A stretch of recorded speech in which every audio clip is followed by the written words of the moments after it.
7-5, The Fanatic. John Kincade, Andrew Salciunas. This is Kincade and Salciunas. 97.5 The Fanatic and 97.5thefanatic.com. Well, usually sports talk radio means we can't agree on anything, but I think I have a question today that you can't disagree with. It cannot be disagreed with? I think. I don't know. Really? I mean, somebody might say the sky's green when everybody else thinks it's blue. Also, the Phillies, they got swept. You know we're going to talk about them today. It's Kincade and Salciunas, 97.5 The Fanatic. This is Kincade and Salciunas. I believe it would be a failure for the Philadelphia Eagles, the 2024 Philadelphia Eagles, if they do not win the NFC East. The Eagles have had a quiet training camp. And to me, I look at it and say, it's wonderful to have peace and serenity out in South Philly. Kincade and Salciunas. John Kincade, Andrew Salciunas. 97.5 The Fanatic and 97.5thefanatic.com. And a good Thursday morning, Philadelphia. I'm Andrew Salciunas alongside my man John Kincade. Johnny, happy Wendy's Breakfast Burrito Day. I was looking for something to smile about this morning. That's a good reason. Again, Thursdays. The only reason why I come to work is for Wendy's Breakfast Burritos. All right, so we'll get into the Phillies coming up in a few minutes because obviously they get swept by the Yankees, and we need to focus on those Philadelphia Phillies. But I do want to start things off with an Eagles discussion that I can turn into a Phillies discussion. But I was driving in this morning, Yeah, John. good luck navigating this one. Yeah, I know. I was driving in this morning, and I'm thinking about the Eagles because what else would I be thinking about at 4:30 in the morning? I'm a loser. It's sports. Like, that's what I wake up to. I wake up, and I'm thinking sports right away. Some people smell bacon in the morning. I think about football. All right, I think about sports in the morning. So I started thinking, all right, this Eagles team, you just heard in the open there, I believe it would be a failure if the Eagles do not win the NFC East. And you agree with me, that was the day that Tom Alvord was in? No question. Connor, would you agree that it would be a failure for the Eagles to not win the division? Absolutely. Okay. All right, so there's no argument there. We all agree. Right. I said weeks ago, and I believe you both agreed with me, that we should probably soon have the conversation of NFC Championship game appearance or bust. Just the conversation, not it has to happen, but the conversation because of all the star power offensively, the two coordinators, knowing how aggressive Howie Roseman is, and no matter what you believe about Nick Sirianni and whether or not you wanted him back, there is pedigree there. This football team you should look at right away and say, all right, they should be discussed as a finalist in the NFC. Yes. Connor? How could they not be? Okay. Our expectations are way too low if they're not. Right, exactly. Like then You're way too low if they're last season completely messed you up, and that's fair. Somebody might have that belief. PTSD. Look, I type mean, of people thing. are comparing the Phillies right now to last year's Eagles, right? So you may be so messed up from last year. You may not believe that Jalen Hurts is a good quarterback, and what you saw last year is more like who the Jalen Hurts is. Because remember, last year was more like 3 years ago now in 2021 and not like 2022, which was the one season that he really played well in and he got paid for it. I believe there are Eagles fans that believe Jalen Hurts is more like 21/23 and not 2022. But I think we all agree we should at least have the conversation that they should be in the NFC Championship game. So it made me think this morning. The ceiling for the Philadelphia Eagles. You can't tell me that it isn't the Super Bowl. Well, the ceiling should be. Yeah, anyone who is a division winner could go to a Super Bowl. See, I don't even agree there. Really? I did not think the Tampa Bay Buccaneers would go to the Super Bowl last year. I don't think whoever wins the NFC South this year will go to the Super Bowl. I don't think they have a chance. Here's the only thing I'm going to say to you, is that the person who wins the NFC South, it could be a situation where, like Atlanta, is so much better than the other three dog teams that their record is inflated and they have a better record than who wins the East or who wins the West. Could be. And they could end up with a home game and catch fire. I saw that exact same thing play out, that exact same scenario play out with the Minnesota Vikings. They were 14-3 in that division, and they got spanked by the New York Giants, who sucked. The 49ers could play the Falcons on the moon. And I don't think they win that game. And that's why I came to this decision today, John, because let's face it, and we're going to do this at some point during the show.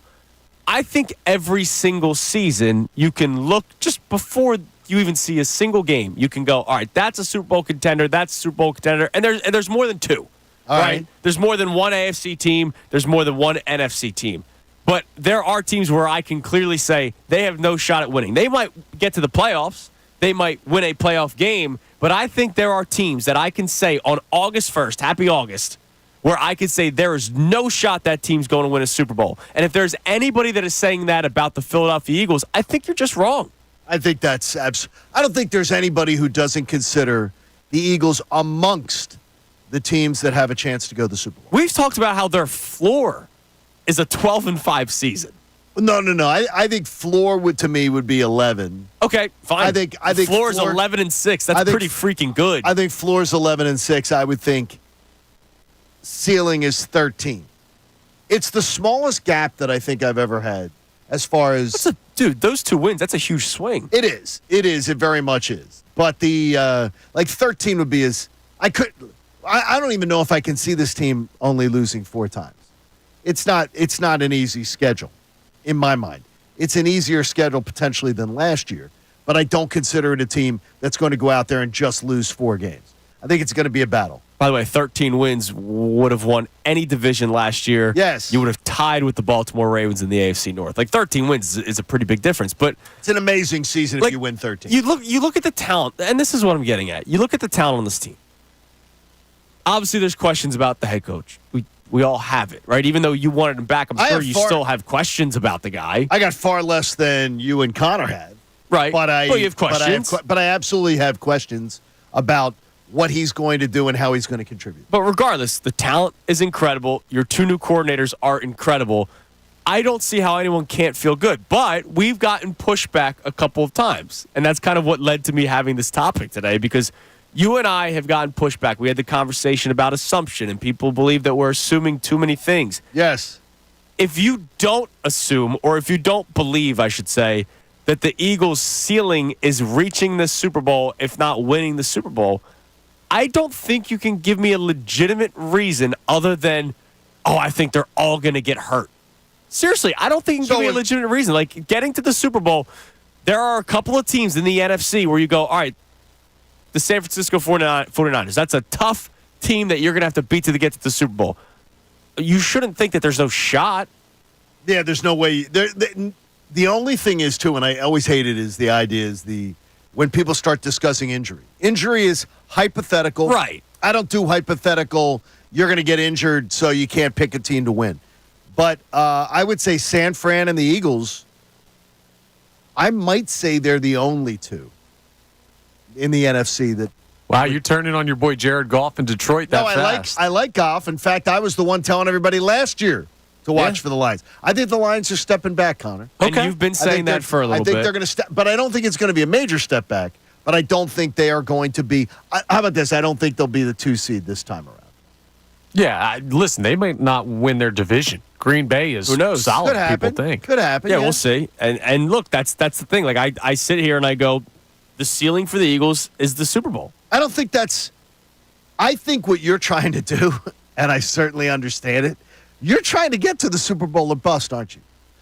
Are you trying to not talk yourself into it, but just understand that it's that conversation's there. That conversation is certainly not outrageous. I mean, I don't want to go there just yet because it's only August. I haven't seen them play it down yet, but I already feel comfortable saying NFC Championship game appearance or bust. I feel comfortable saying that. I feel comfortable saying that the Eagles should get to the NFC Championship game when I believe that they will win this division. Heard my big mouth saying in the open, I believe it will be a failure if they don't win the division. And if they win the division, I don't think they're winning the division with 9 wins. I think they're going to have to win 12 or 13 in order to beat the Cowboys to win the division. And so if that's the case, if you win 12 or 13 games, there's a strong chance that you have the 1 seed. So if you have the 1 seed, you have a first-round bye, and you have home field advantage throughout. You have to win 1 game, by the way. You have to win the NFC. You have to win the divisional round to go to the NFC title game. So why shouldn't I say championship game appearance or bust? And why, if I believe that, should I not say that the Super Bowl is the ceiling? Because that means you need to win 1 more game. Super Bowl's the ceiling. If you say winning the Super Bowl is the ceiling, then you got to take it to there, right? You got to say, because if you get to the Super If you Bowl, get to the Super Bowl, then yes, winning the Super Bowl So should winning be the the ceiling. Super Bowl All right, I'll then go one would step be the farther. ceiling. Right? Whatever. that yeah. would be the ceiling. But the floor is a whole nother issue, is it not? With a lot of people. Not for us. No. We're all in the 12 club. We're all the dirty dozen. Yes. We all say 12. That's the number we all sort of seem to be stuck on. And fine, floor is they don't win the division, but they're the top wild card team. Well, the only floor I would see is that, to me, I would say like I could see them winning 11. Okay. And, I mean, Kansas City won 11 last year and won the Super Bowl. Right. You could win 11, and maybe Dallas wins 12. It would piss me off if they don't win this division, honestly, because I think they are the best team in the division. But I could see that happening, and then you win in the playoffs. I mean, it could be. I think this team, though, is going to need this time around, going to need that home game, going to need that good feeling. Yeah, I going think so, into the too. postseason. But the bottom line is what we've just figured out in 11 minutes, at least us, right, as a show, and we would love to hear from you, the audience, at 610-632-0975, whether you're texting in, calling in, or sending us in some stuff on social media. Us as a show agree that the floor is a playoff team, and the ceiling is winning the Super Bowl. Like, there is no chance they don't make the playoffs. Again, injury aside, I'm just going to say it so that people freaking hear it. But floor is making the playoffs still? That's pretty freaking good. Yeah, we're living in good times. I mean, would you have said the same thing about the Phillies before the season? Same type of thing. If the Sixers ever missed the playoffs, we'd be furious. Now, making the playoffs in the NBA is a far easier proposition. But I mean, that's a good stand. And you know what? The standard, which if I'm going to go to Nick Sirianni or whatever, or to Jalen Hurts, I think that's a pretty good standard for this franchise right now. When Jeffrey Lurie's got to be looking at it that way. Absolutely. I think Jeffrey Lurie would look at it as division. That, if this team doesn't win the division, and then they have to do well in the playoffs. They'd have to win probably a couple games. Or somebody's out. No, Nick Sirianni's. Right. And then what does that mean as far as coordinators and everything other than that? Right. So let's hear from you, 610-632-0975. We start with the Eagles topic. What is the ceiling for the Philadelphia Eagles? I think you can't tell us that it isn't the Super Bowl. But we'll also lower the floor a little bit and say, what is the floor for the Philadelphia Eagles? I think we all feel great right now. I think it's the calm before the storm right now. Yes. I don't understand the pushback that we got on Monday about people saying that we're assuming too much. Well, the thing is, though, I think it's something that happens. And Connor, listening to the show, listening to us do it every day as a part of it, but listening a lot to what we're doing, may be better suited to say it. I think many, many times we do sort of speak in more, we're very bold. Yeah, we're confident. So you speak in absolutes. Look, part of it's the gig, right? Like Right, exactly. We do sports talk radio. We're opinionated. So I could understand where somebody who's the accountant, the fireman, the lawyer, the doctor, the whatever, could say, man, that's really they're really taking it to a level that I'm not ready to take it to. Well, I'm chesty. Have a take. Be opinionated. Be bold. Have a take. Yeah, be the problem was I took Monday off, so we had Tom Alford here to try and rein you guys in, and he must not have done it. He was trying to. He did, yeah. He thought it was crazy that we said it would be a failure if you don't win a division because he kept on bringing up everything that happened last year. What do you think about that? And I think it would be a failure to not win the division. I don't think Dallas is that good, and I think they're just a collapse waiting to happen. Washington has no chance. The Giants have no chance. And I made the point to Tom. He said, well, what if they didn't fix everything? And I said, well, then that would be a failure because they have had an entire offseason. Right? Like that collapse, it wasn't 28-3 in the Super Bowl, right? No, It was a 2-month stretch where it was a collapse on the field, off the field, beefs, drama, whatever you want to call it.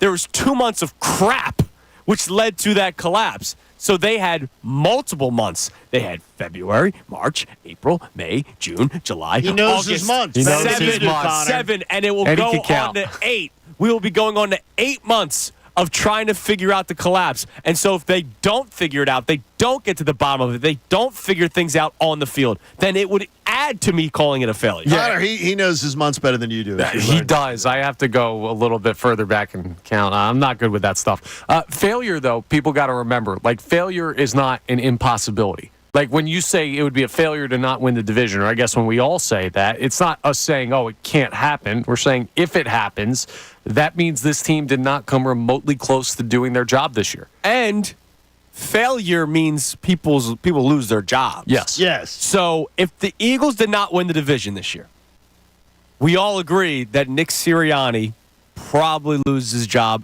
unless they go on some playoff run. I think he's completely gone. No, I think he's completely gone without.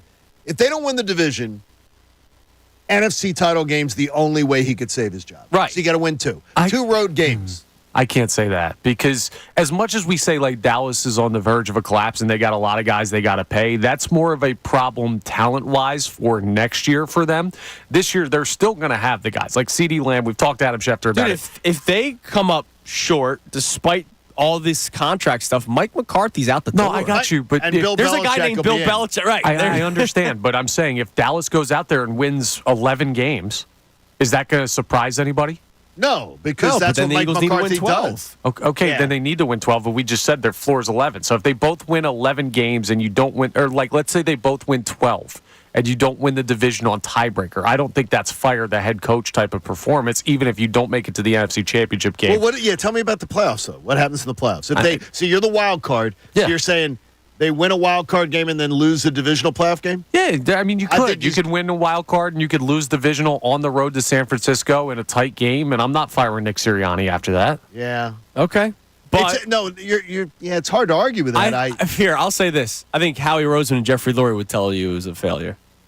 I think they would, too. And then you would find out by their actions following the season. I'm with you. And you know how I stand on Nick Sirianni. I'm very much in your camp, Andrew. I would not have brought him back, but I don't think it's fair to just say if he doesn't win the division. Because it's not like you're playing, your divisional teams are, I don't know, all nobodies. Dallas is still a talented Dallas roster. is still Dallas, absolutely. So, answer the question, what is the floor for the Eagles? What is the ceiling for the Eagles? And I believe everybody should have the same answer that the Super Bowl is the ceiling. And I mean, if you're in it, you might as well say winning the Super Bowl. Again, we're just talking ceiling. I'm not saying, is it Super Bowl or bust?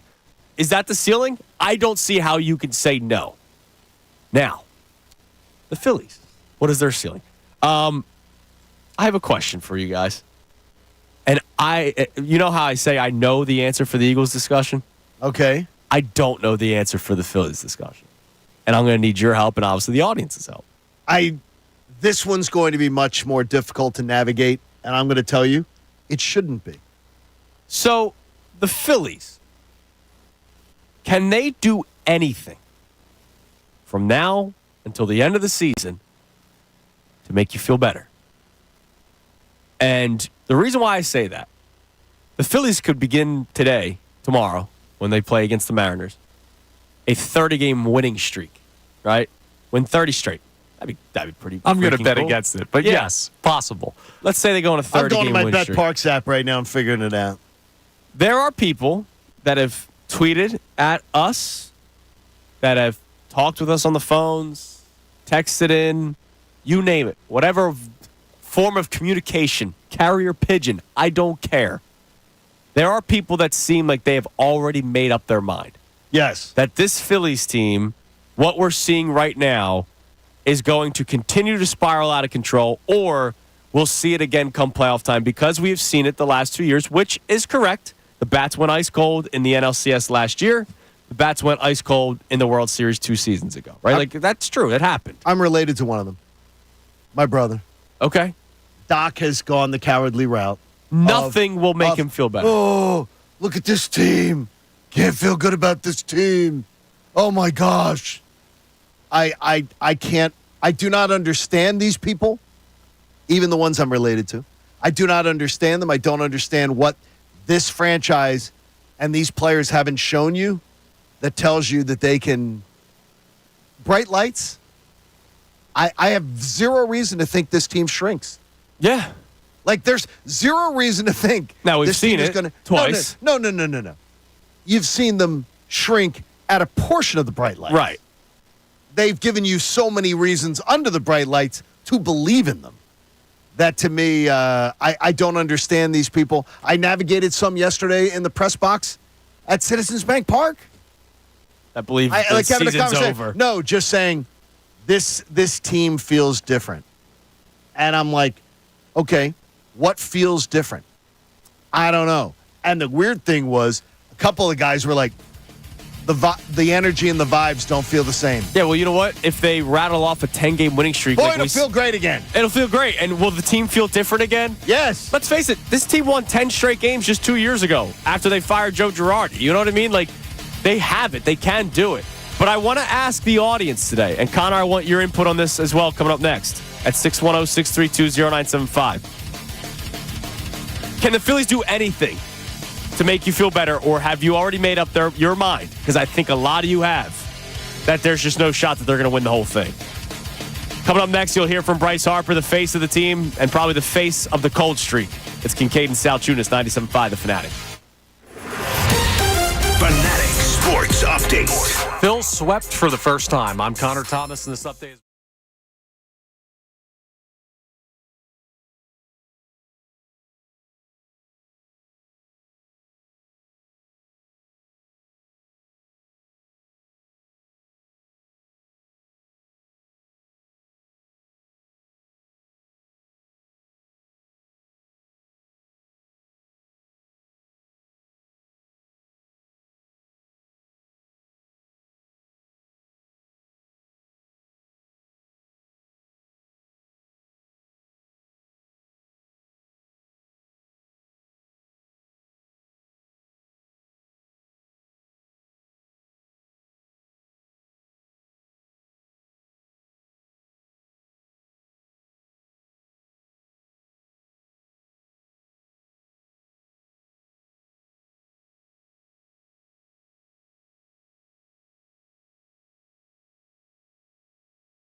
On Kincade and Salciunas on this Wendy's Thursday morning. Don't forget, every single hour we have a $50 Wendy's gift card to give away. I typically always forget to give one away in the first hour. Like, it's a lock that I do. I was just about to jump in your ear and say, Wendy's gift card, don't forget. No, you usually don't do that. So now, I was just about to do it now. So now I'm going to do it publicly so the people can hold you accountable as well. Well, then how about I just get it out of the way now? Call number 3 to the contest line. Yeah, earlier than usual. I usually like to wait until more people are awake. But you know what? Screw it. Call number 3 to the contest line, 215-263-0975. We'll win our first of 4 $50 Wendy's gift cards. Wendy's new Saucy Nugs are taking nugs to a whole new level. Choose from 7 different flavors. For a whole new way to nug, it's got to be Wendy's, open till midnight or later at participating U.S. Wendy's. Hours may vary by location. Call number 3, 215-263-0975. Okay, we'll get to the text line coming up in a few minutes because apparently it is buzzing on our Eagles topic. And apparently, once again, the media, the evil media, are the positive people, Johnny. We say the ceiling is getting to a Super Bowl. I'm not saying they have to win the Super Bowl. No, absolutely. No, ceiling. Like, what's your ceiling? Best case scenarios. Ceiling being for conversation. Best case scenario. I would like to say the ceiling in my life is to be a billionaire. Do I think that's going to happen? No. But I play the lottery. Well, hey, I play the lottery. So we're talking realistic ceiling Andrew, for the I Eagles. play the lottery, man. Ceiling. Andrew, I'm thinking drop ceiling. Maybe one of those drop ceilings with the little tiles. Yeah, maybe. But, hey, I would like to assume that it's a possibility. But you know what? They're actually talented. I'm just trying to do like a scratch-off ticket here and there. You know what I'm saying? So we'll get to the text line in a little bit. But the Phillies discussion as well. Is there anything they can do to make you feel better? And John Kincade believes he will put a smile on my face. But first, yes, I want you to hear from Bryce Harper after the game yesterday. I think it's always good. Because remember, we were talking about how we want Bryce to be honest about the struggles. We were upset about the lack of hustle the other day, despite being on a terrible stretch. He himself, but also the team. Here he is after the game yesterday where he was abysmal, had multiple opportunities to do damage. Swinging at bad first pitches. Yeah, and then, double play to end the game. Like, he's just in a horrible slump that we've never seen before with him in a Phillies uniform. Here he is talking about his struggles, the team's struggles, yesterday after the Phillies lost. This is what it is. Just try to battle out of it as best I can. Thought my bats were better today. Saw a lot of pitches, so that's good. I've played a lot of baseball in my career, 1,600 games there today, so pretty cool being able to kind of do that here in Philadelphia. And going through stretches like this is part of the game. It's part of growing as a player, and obviously, like I said, you don't want to play the game this way. You don't want to play from behind or not win series because, baseball is all about winning series and being hot at the right time and doing things the right way. And I could say that we haven't really been playing good baseball on both sides of the ball. Guys on base, things like that, pretty sloppy as well. So, I think we all know that as a team. Like I said, we've got to turn the page and turn it into August, and we got 3 really good teams we're about to play again. So, we just got to cowboy up and just got to keep going. Got to cowboy up. Keep on keeping on. That's where you get it cowboy up. Got to cowboy up. Got to cowboy up. Keep on keeping on. His favorite football team. I just need him to have like a McConaughey accent, and then that was amazing. It's great that he acknowledged the sloppiness On both sides of the ball, not just him, the whole team. Which is fantastic. Yep. Because I was, I don't know. I've been singing that from the rooftops for 3 years with this club. I don't think anything's going to change with that. I think they are who they are, but I appreciate, I guess, that he acknowledges it. He's very anxious at the plate. I saw more pitches today. I get it, but he's still swinging it. He's striking out on pitches that aren't in the zone. That's a big problem. Last time we saw that was the Arizona Diamondbacks in the postseason. Yeah, he's not seeing the ball well. He's not swinging at pitches in the zone. They don't have to throw strikes to get him out, and that's a problem. But do I have any doubt that he's going to rebound? Nope. And that's the thing. Like, no doubt. I think people are seeing the struggles and just like, this is what it is. Well, it's the worst ever. It is the worst ever. He never went 0 for 14 for a series. No, it's horrible. That's the worst series. That's the worst series we've ever seen in Bryce Harper's career. Yeah, about that? that's horrible. But Yeah, he's that's a bad he's series. Bryce Harper. So, like, I Correct. expect Bryce Harper to hit out of it at some point. Like, this isn't Mickey Moniak, and you're like, all right, let's see what this guy's got for us, right? Oh, it's not Dominic Brown, who was the Exactly. hottest hitter in baseball for half a season, all-star game, blah, blah, blah, and then completely fell off. This guy's Bryce Harper. He's in the Hall of Fame today if he retires. You know what I mean? Like, Nobody should be concerned that he is going to find his way out of this. right. It's the question of when, how long, and this is arguably the worst stretch of his career. That is alarming. That part of it is alarming.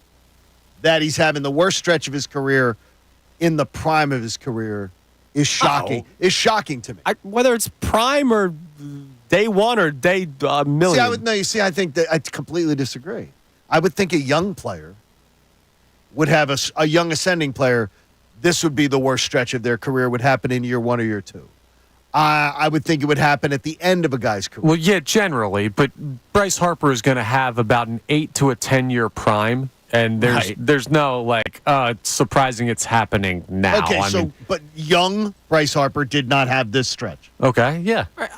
Inexperienced Bryce Harper seeing Major League pitching for the first time didn't have this stretch. I can't believe. I'm surprised at both of you that you're sort of rolling your eyes. That's at just this. baseball, dude. Yeah, I mean, John. Gotcha. I don't. If you hit I know it's a bad explanation. It's the worst 300 cliche of all If you time. hit 300, you're good. Like it is just baseball. Like It is you the can worst go through stretch of his- stretches. I got you. This is an extended stretch and the worst of his career. So inexperienced Bryce Harper coming up, who never had seen Major League pitching, didn't have this stretch. Like that's the thing is that that's the only part of this that's alarming to me is that this is really in his head. All right, you said And he's 0 for 14. it was the worst series he ever had. All right, so first name that came to my mind. Great baseball player. Let me just go to a game log. I'm in the game logs of 2008 for Albert Pujols. Very good baseball Yeah, monster player. prime of his career, Hall Yes. of Fame lock. 0 for 1 in a game where he pinch hit, then 0 for 4, so that's 0 for 5. Then 0 for 3, so that's 0 for 8. And then 0 for 3, so that's 0 for 11. And then he broke through with a base hit in his final at bat, which at that point he was 0 for 13, so 1 for 14. Okay. That's Albert Pujols in the prime of his by the way, it happens. This goes longer than the Yankee series. This stretches way longer than that. Don't just cut it down to that. It is the worst series he ever had Okay. of a 3-game series. This goes longer than that. You got to go back and say, well, what did he do against Cleveland? Against Cleveland, we have an 0 for 4. We have a 1 for 4. We have an 0 for 3. Yeah, he's having a horrible. An 0 for 3. But So we have a 1 for I'm not worried that this is his prime and he's Okay. struggling right now. you got to the worst series ever of his life in his professional career follows up a 1 for 10 against Cleveland. This is an extended stretch that Bryce Harper has not had. So what's your Again, worry? That he's not good anymore? No, Well, that's no. it. That's what I'm I said trying to figure The only thing out. that's alarming to me is that this is in his head. This is a complete oddity. I get that. Something we have John, not seen. I saw him. Now, this was following the injury. I saw him in 2022 have a horrible month of September. I forget I think he hit Yeah, he had some problems. low 200s in the month of September. And then he didn't play all that well in game 1, the incredible comeback that they had in the 8th and 9th inning against the Cardinals.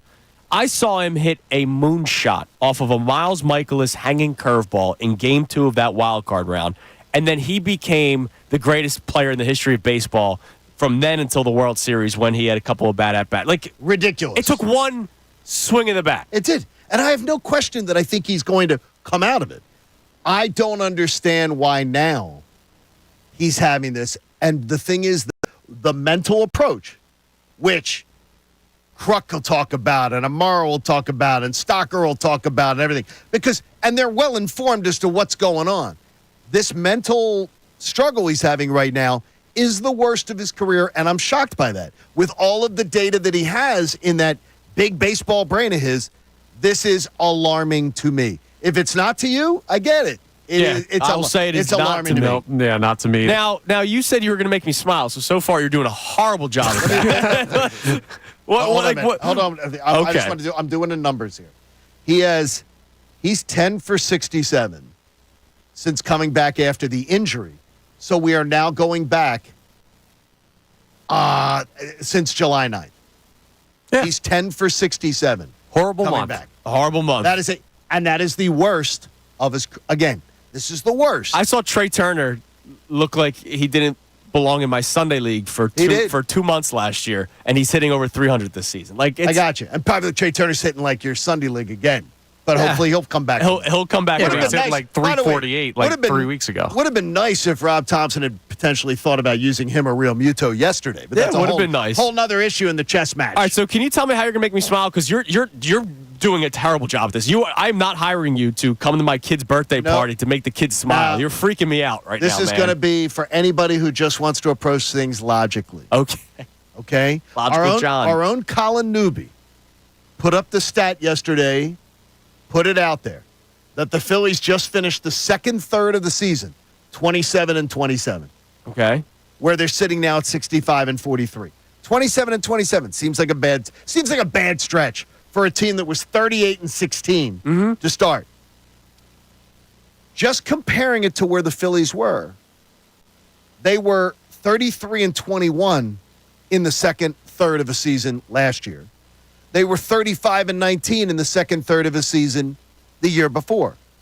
But that followed up a 25-29 first third of the season, where the Phillies this year were 38-16.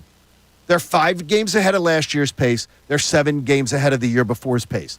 Does anyone with a straight face tell me they do not believe that the Phillies, come Red October, are going to be... Does anyone want to try to convince me they're going to be intimidated by the stage? Oh, yeah, that's not happening. So to me, they are distinctly better than they were the last 2 years. But what they are, they're the same flawed baseball team. That baseball team that can go for 3 weeks and look like they can tear through everybody. And that's what you got to do to win a World Series. You got to go on a hot streak like Texas did. The last 2 years, the Phillies played like crap. They were like 2 years ago. They were horrible in September. Last year, the Texas Rangers were horrible in September. They got hot. They carried it through. Both of them almost won a World Series. The Phillies are exactly who we thought they were. I thought they'd win 96 coming in. They should be able. They go 31-23. They'll win 96. I'm not concerned about the division, and I'm not concerned about Red October. I'm just not. And these numbers prove it. Is that over 162? This is sort of what the Phillies can do. They're better this year than they were. That should make everybody smile. They're better. Don't panic. It'll all work out. And by the way, that crappy third, they overcame it in the last 2 years. They'll overcome it in this one. And I like that. And I don't think 500 over a third of the season when you play 38-16 ball in another is crappy. No. It's just the timing of it. I think it's and right now, people think that this team's falling apart after the incredible hot start. All right, no question. You put a smile on my face on that one. That made me feel a little bit better after first you tried doing everything you could to make me hate. No, I got to stand it. With Embiid and Harper, there can be no critique. There can be no doubt. There can be no doubt. I agree with you that he's having a horrible stretch. It does not alarm me that he's in his prime. That has nothing to do with it for me. So it's not that I'm not. No, it's a different way we're looking at it. Right. I think it's okay to question. That's not being critical or not being critical. No, he sucks right now. He killed them yesterday, but that's not. I'm not going.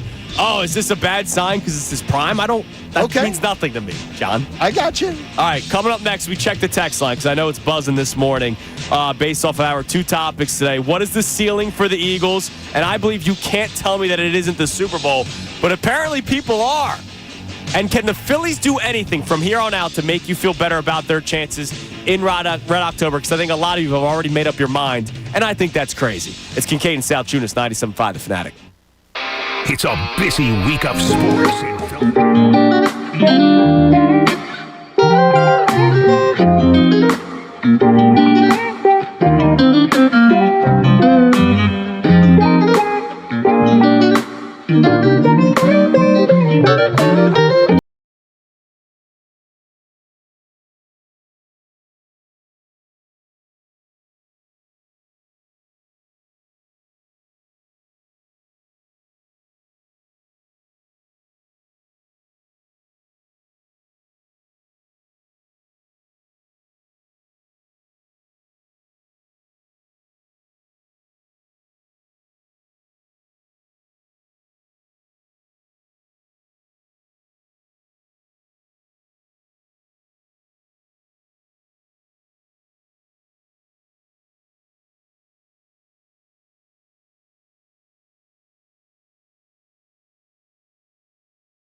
Thursday morning.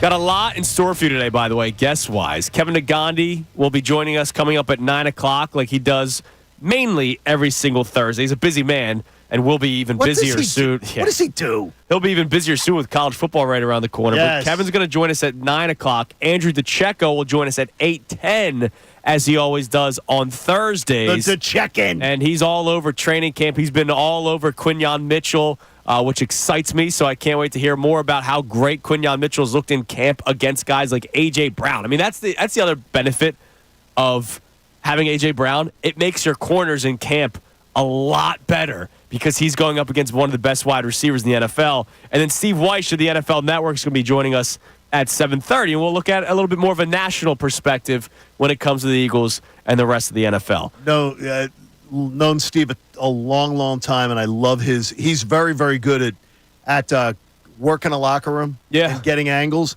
and he'll be able to tell us where the Eagles do stack up. Okay, love that. In his opinion. Love that. That comes your way at 7:30. But right now, I want to check the text line. You can text in, call in 610-632-0975. Our two questions today. The Phillies question is, can they do anything from now until the playoffs to make you feel better? Or have you already made up your mind? Because let's face it, trade deadline's done, right? They can't trade any more players. There's not some guy in the minor leagues that's waiting to come up and breathe new life into the Phillies. Like, this is the team. And I believe, and John believes, and Connor believes that this team can still do something in the playoffs. But based on our interactions with a lot of Phillies fans, people believe that what we're seeing right now is who this team really is. The Eagles question, what is the floor for the Eagles? What is the ceiling? And I thought this was a question that we can all agree with, that the ceiling is the Super Bowl.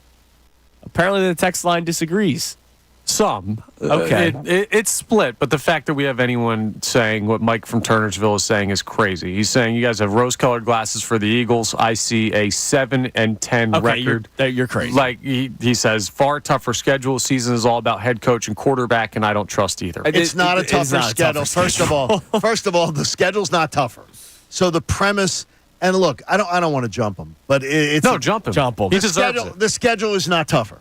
So all of a sudden, and again, I got a problem with listening ears. So I will raise when someone starts arguing something and one of their basic facts is completely false, I immediately then the listening ears turn off, and I don't want to do that. The schedule is not harder this year. The schedule is easier this year.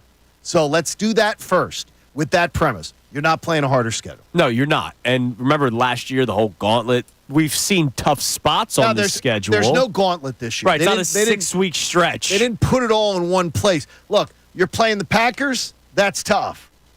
Then you're playing a Bengals team at the end of October. That's tough. You're playing, I think, going to the Rams and going to the Ravens in consecutive weeks is tough. I have that potentially back-to-back losses. That's a tough little stretch. Tough.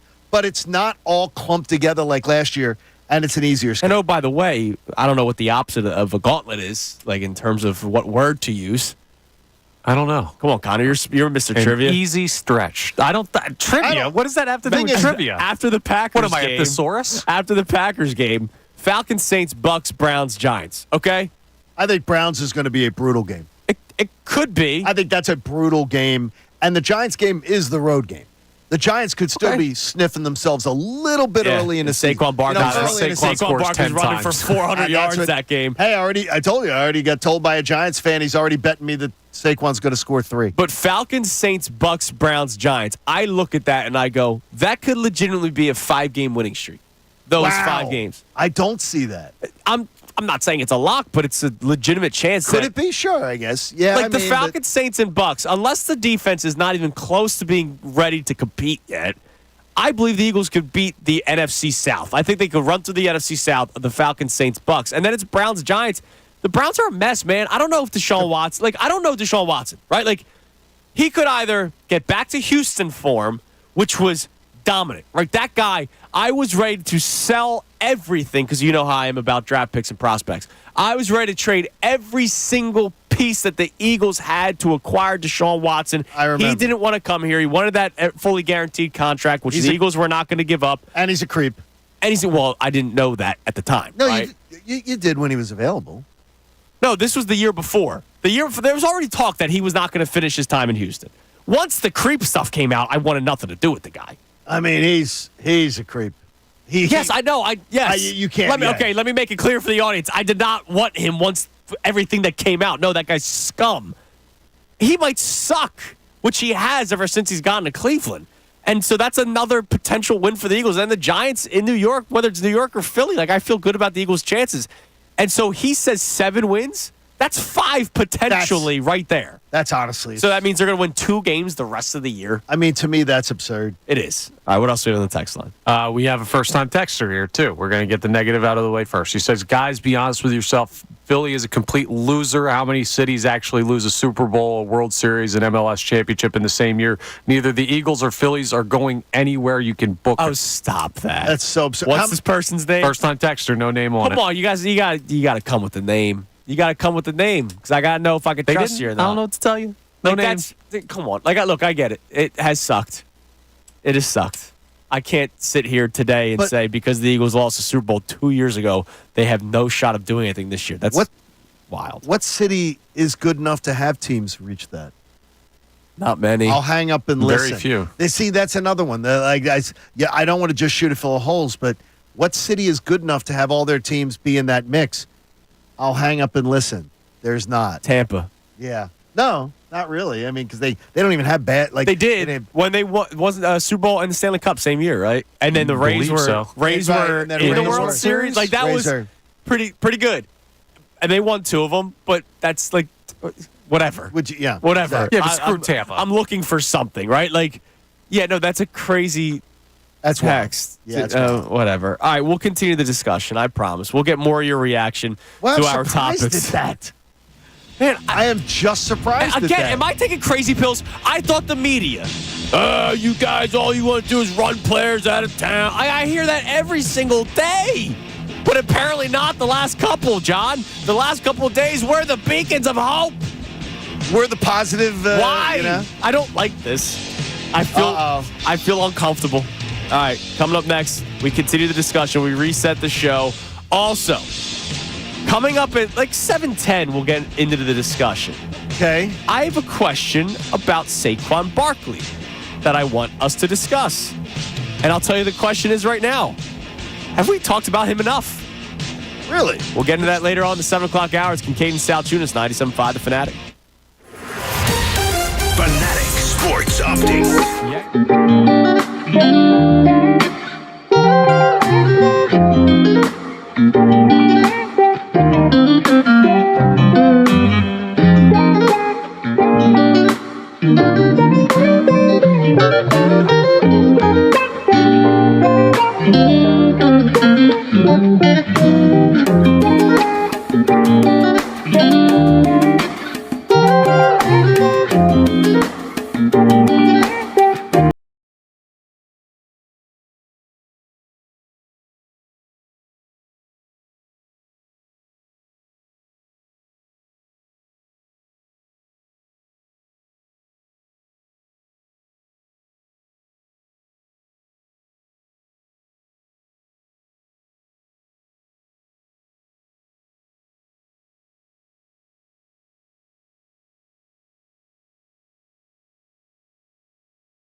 Kincade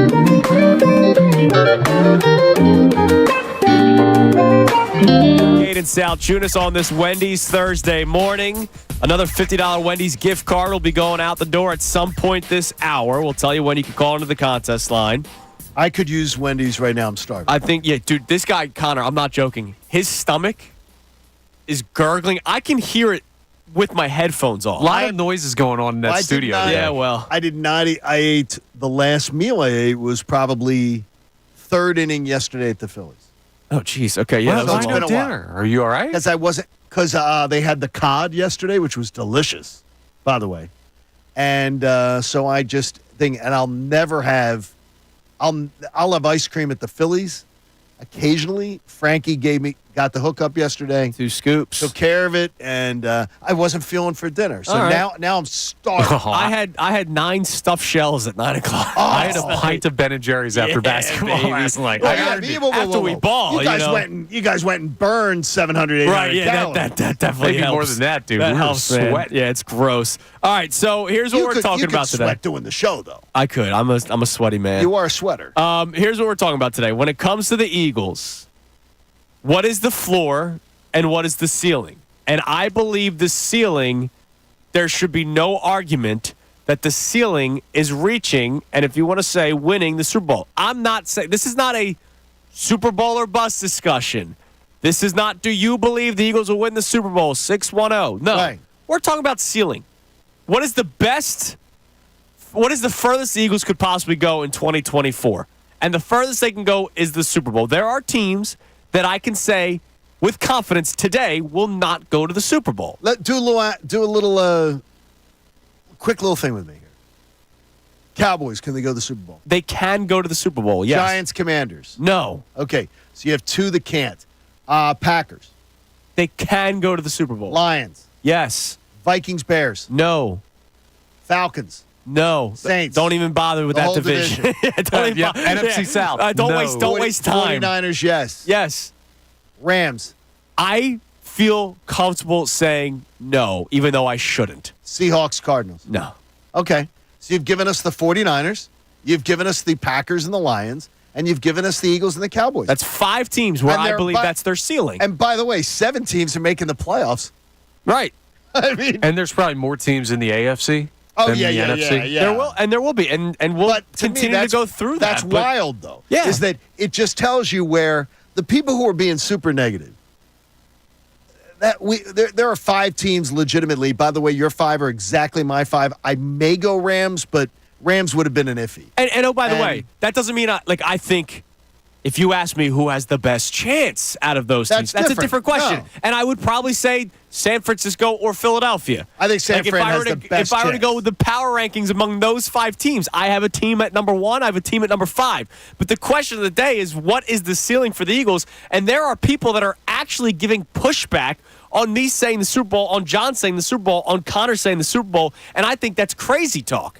And then when it comes to the Phillies, is there anything that they can do from now until the end of the season to make you feel better going into the playoffs? And I said, and I know it's crazy, would a 30-game winning streak make people feel better? And I'm sure there will still be somebody that says no, because they will be haunted by the month of July, and they will be haunted by what happened in the World Series and the NLCS. World Series and NLCS, by the way, like they got there. Exactly. That's why I say They got there. It's absurd to me. So I wonder, is there anything that the Phillies can do from here on out that can make you feel comfortable going into the playoffs? The text line is open at 610-632-0975. And I want to discuss the Saquon Barkley question in a few minutes. But let's check the text line, Connor, because I know it's busy this morning. What do we got? Yeah, text here, no name on this one. But they say thinking they can't win the World Series, talking about the Phillies, obviously, or do anything to excite you right now is preposterous. But also, your guys' laissez-faire attitude towards them is disheartening. They haven't had a stretch like this since 2018. It's time to pull their heads out of their asses. I don't want them limping into the playoffs. Well, let's discuss. See, I don't think that's unfair. No, but let's discuss laissez-faire attitude. First off, yesterday was, we had infighting. We were going after each Yeah, other when it absolutely came we came were. to the Phillies. Like, yesterday was not a laissez-faire show. Laissez-faire attitude to me is, don't worry about it. They're fine. I don't believe they're fine. No, none of us are saying that. But I think it's okay to say, yeah, but I don't think they're dead. No, if anyone's saying the team with the best record in baseball is dead, you sound idiotic. It sounds it's flat out stupid. It's August 1st.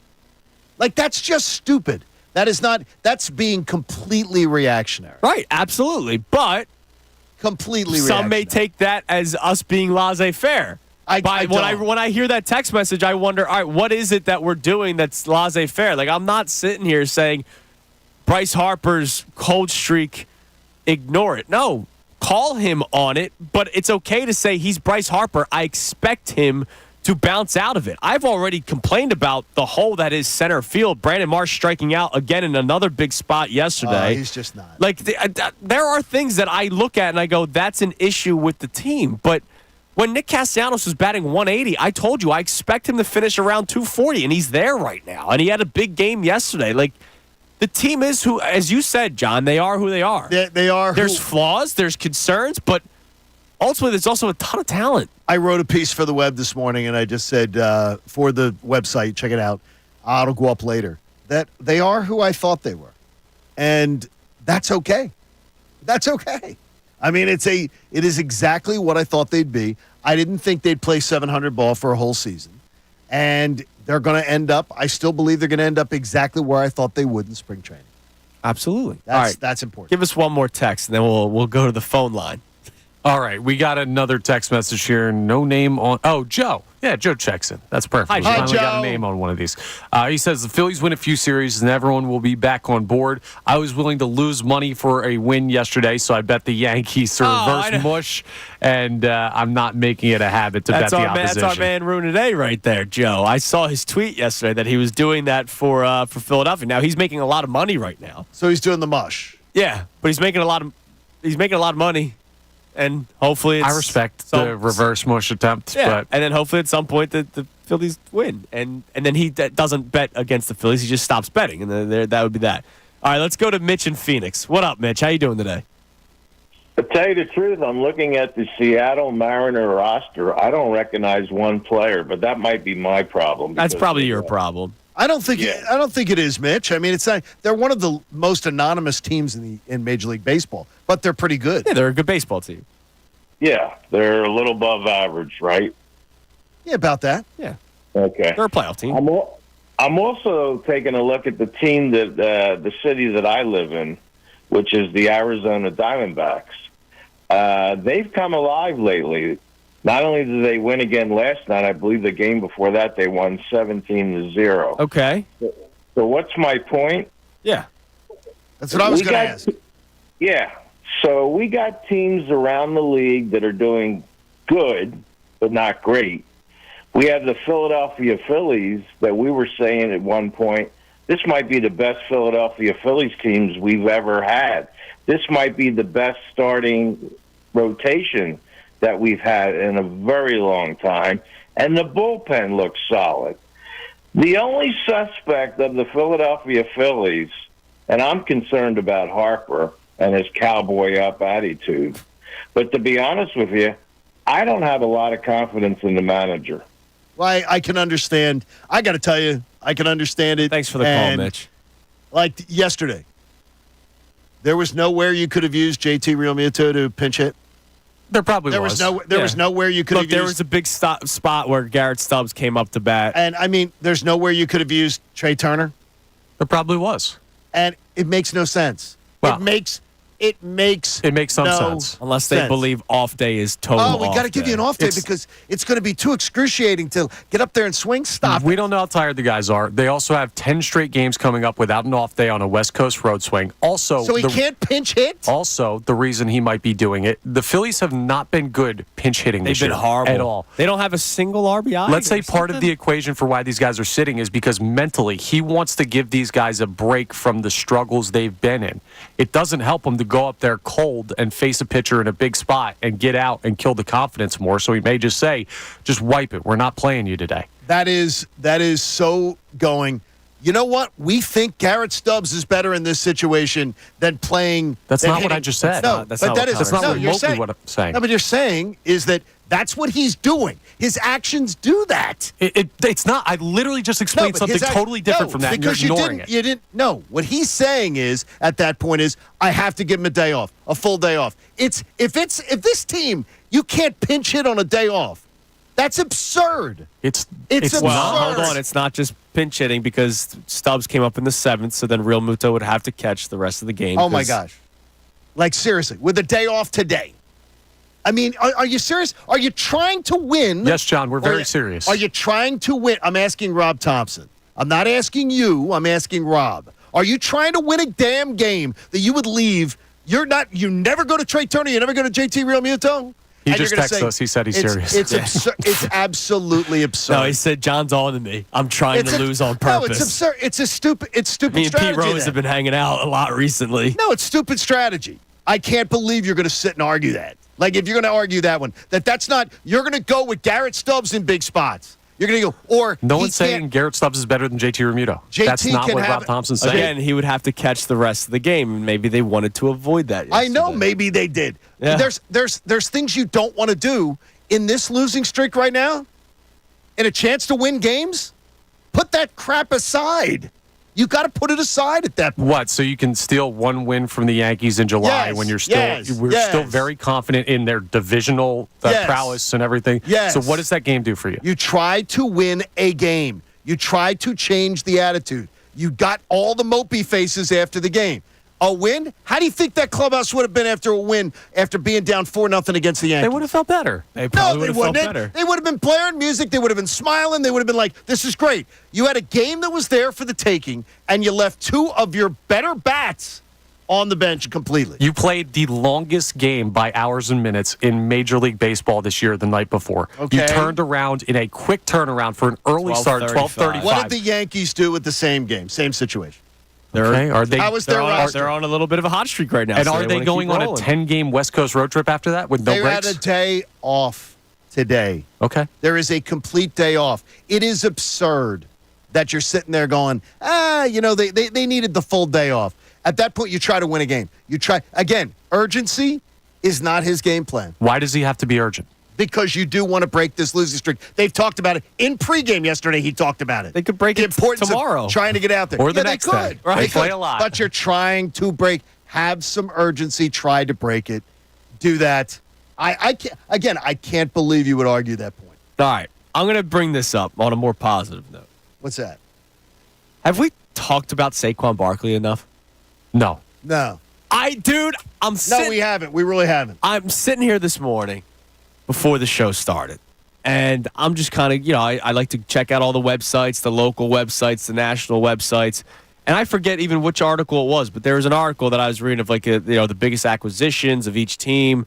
And they ranked them. And Saquon Barkley was number one. Out of all the teams in the NFL, the biggest offseason addition to a team was Saquon Barkley. And I feel like because not just the downfall last year, but because we know that A.J. Brown, Devontae Smith are back, best wide receiver duo arguably in the NFL.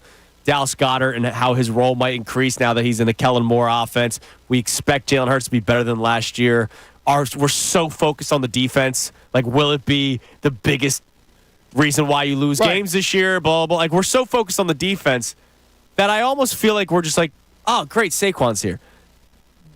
Honestly, the majority of the Saquon Barkley talking points this offseason have been, are you sure you should pay running back that much? Right? Correct. Remember that? Correct. That was when the contract. I had it. Me too. No, me too. I was happy that Saquon was here, but I was kind of questioning the decision. You have to ask that when you're paying a guy 12. Correct. When I saw a guy like Joe Mixon get paid far less, and Joe Mixon could do a million things out of the backfield as well, right? So that was one talking point. Another talking point has been Hard Knocks, right? And what was said about Saquon Barkley, and then we like to joke around and say, oh, he's going to go out there and score 3 touchdowns against the Giants. You know why? Because he can. This guy's still, when healthy, one of the best running backs in the NFL. And now he's behind a ridiculous offensive line, still ridiculous offensive line, and you can't load 8 in the box like you basically did every time you faced the Giants. I don't think we've talked about Saquon Barkley this offseason enough. Now, I think a lot of people have to wait and see him in an Eagles uniform first. Like, it still doesn't feel real. Does it feel real to you? No. It does. Wait, they also have Saquon Barkley? Thinking about this team with Saquon, it's it's almost like an embarrassment of riches. Yes. And I think that's part of it. I think they sort of get lost in, Saquon sort of gets lost in all of the amazing talent that they've got, that there's just so much that you're like, wow, we have an all-star team in a lot of different ways. We have not talked about it enough. And his impact on the passing game is something we're not talking about either. By the way, one of the premier blocking backs. Yeah, he's a 3-down back. And he's a guy who absolutely sacrifices to protect a quarterback. And there are a lot of star running backs that don't do that. Or don't do it well. I mean, think about all the, oh my God, Kenny G's on the field on third down again. Like, we're still going to see that from time to time. Saquon Barkley's going to have to breathe. This isn't Madden, right? Like, he's going to have to get some time off the field. How about first series of the third quarter? I don't need to see Kenny Gainwell. Exactly. Ever again. And there may have been a lack of trust with DeAndre Swift. I know he had fumbling issues in Detroit. We saw it a little bit last season, especially the second half of the year when everything was going bad. You can't have that lack of trust with Saquon Barkley. No. In a 4-minute offense, that's another thing. I remember seeing Doug Peterson and Nick Sirianni cycle in running backs in the final 4 minutes of game. No, I want my lead back to have the football in their hands unless they're just completely gassed. And I don't believe Saquon Barkley will be that. Saquon Barkley should have the ball in his hands in a 4-minute offense or coming out to start the third quarter or the first 15 plays of the drive that are scripted. None of them, Kenneth Gainwell should not be on the field for any of the first 15 scripted plays. Now, do you feel, what do you feel like you're up 9, you're up 9 in the fourth quarter and there's 7 minutes to go. Are you, Saquon, we got to make sure Saquon's out there? Like to just run this game out, bleed this clock out? Well, I'm still looking to score. Are you okay? So you are. I'm still looking to score. Because that's something that tends to not be a Sirianni thing. It tends to be that's where he was going to go. He would go away from his best back, and he'd go to one of the backs thinking fresher legs. Right. Remember, he used Boston Scott a lot like that, trying to bleed out games. I'm one of those people. I want to see Saquon in that situation. Yeah, and I'm still going to see Saquon just burning some clock. But looking to score might not be, all right, the other team just scored a touchdown to cut the lead to 9, right? First play, let's try to go 80 yards downfield. No, it could be dink and dunk. It could be handoffs. It could be whatever. You can run routes where guys are inbounds and the clock keeps on running. Like, you can run routes where you don't go out of bounds and keep the clock moving. Yeah, Miles Sanders is no longer on this team, so you can do that. You can run a 4-minute offense with 7 minutes left in the game, score a touchdown, make it a 16-point game, and there'd be only 3 minutes left in the game for the other team to try to score 2 possessions. Like, good. You know? I'm always looking for more points. Like, I remember last year, strategically, I understood the argument. But remember when the Eagles went up the touchdown against the Commanders, and then the Commanders came right downfield and scored and forced. That was because the A.J. Brown touchdown left too much time on the clock when they could have run the ball easily. Yes, but they were still tied at the point. So it's like I couldn't crush Hurts, A.J. Brown, Sirianni, and Brian Johnson for that. You need to score. You need to take the lead to win. We talked about it the next day. You're trying to win a game. If you can score a touchdown with 4 minutes to go, I score a touchdown with 4 minutes to go. Yeah, I don't think I've ever been mad at the Eagles scoring a touchdown.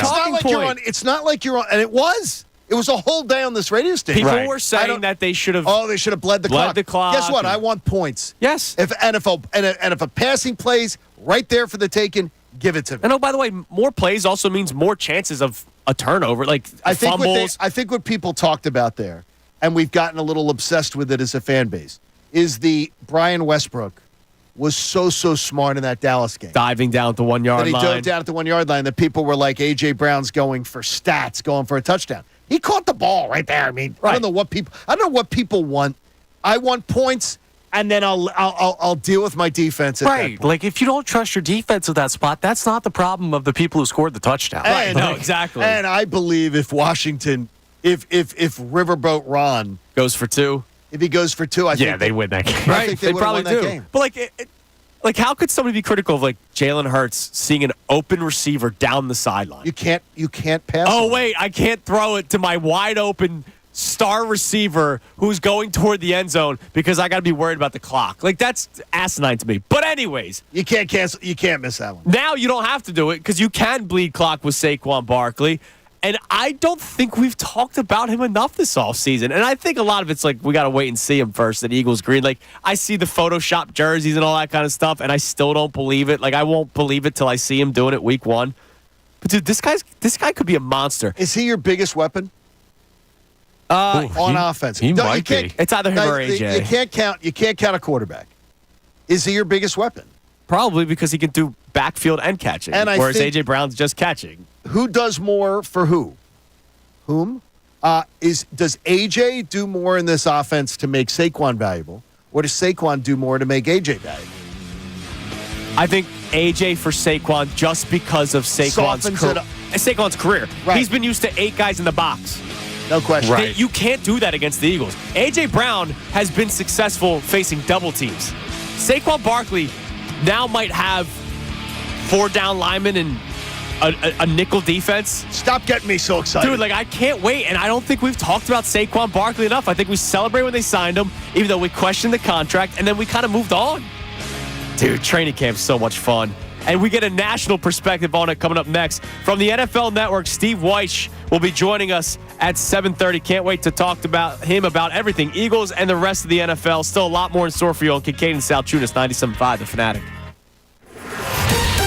Fanatic Sports Update.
29 on Kincade and Salciunas here on 97.5 The Fanatic on this Wendy's Thursday morning. Another $50 gift card will be going to one of you coming up later this hour. We do one an hour every single Thursday morning. But right now, we got some football to talk about, Johnny. With a we normally do. With a great national insight reporter.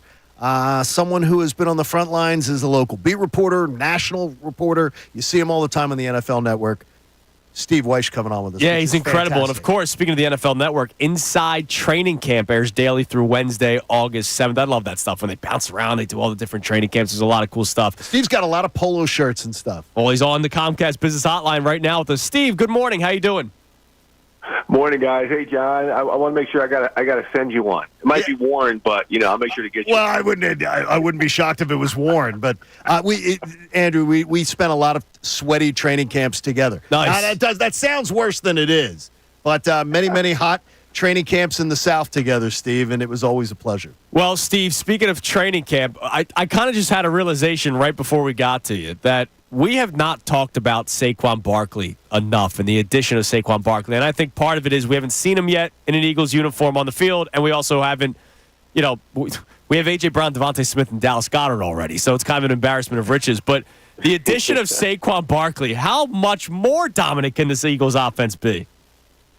It can be great because, to me, you have to pair him with the addition of Kellen Moore, right? And Kellen, we've seen the offenses that he's had in Dallas, what he did with the Chargers, but he's never had a chip like Saquon, so to speak, the versatile, running back, the guy who get the ball in his hands, punch it inside, hit the big home run, running the ball, catch the ball out in the flats, run with power and with shiftiness in the open field. So I think he's such a chess piece, and behind this offensive line, I mean, you've heard this narrative all along. This could be the greatest season that Saquon has had because he's never had pieces around this to make defensive coordinators adjust to other talent. He's never had an offensive line like this or a quarterback like this that's going to occupy a defender because you have to stay disciplined because the quarterback can move. So I just think this could be so significant, and having a player like this, not to diminish what some of the other running backs that they've had, but to have a play caller in combination with a running back like this, I think it'd make this offense even more dangerous. Now, Steve, you're going to be shocked to hear this, but we can be a little negative here in Philadelphia at times. Our fan base. way. Yeah, it's breaking news. You can use that tonight on the air, by the way. Just quote me.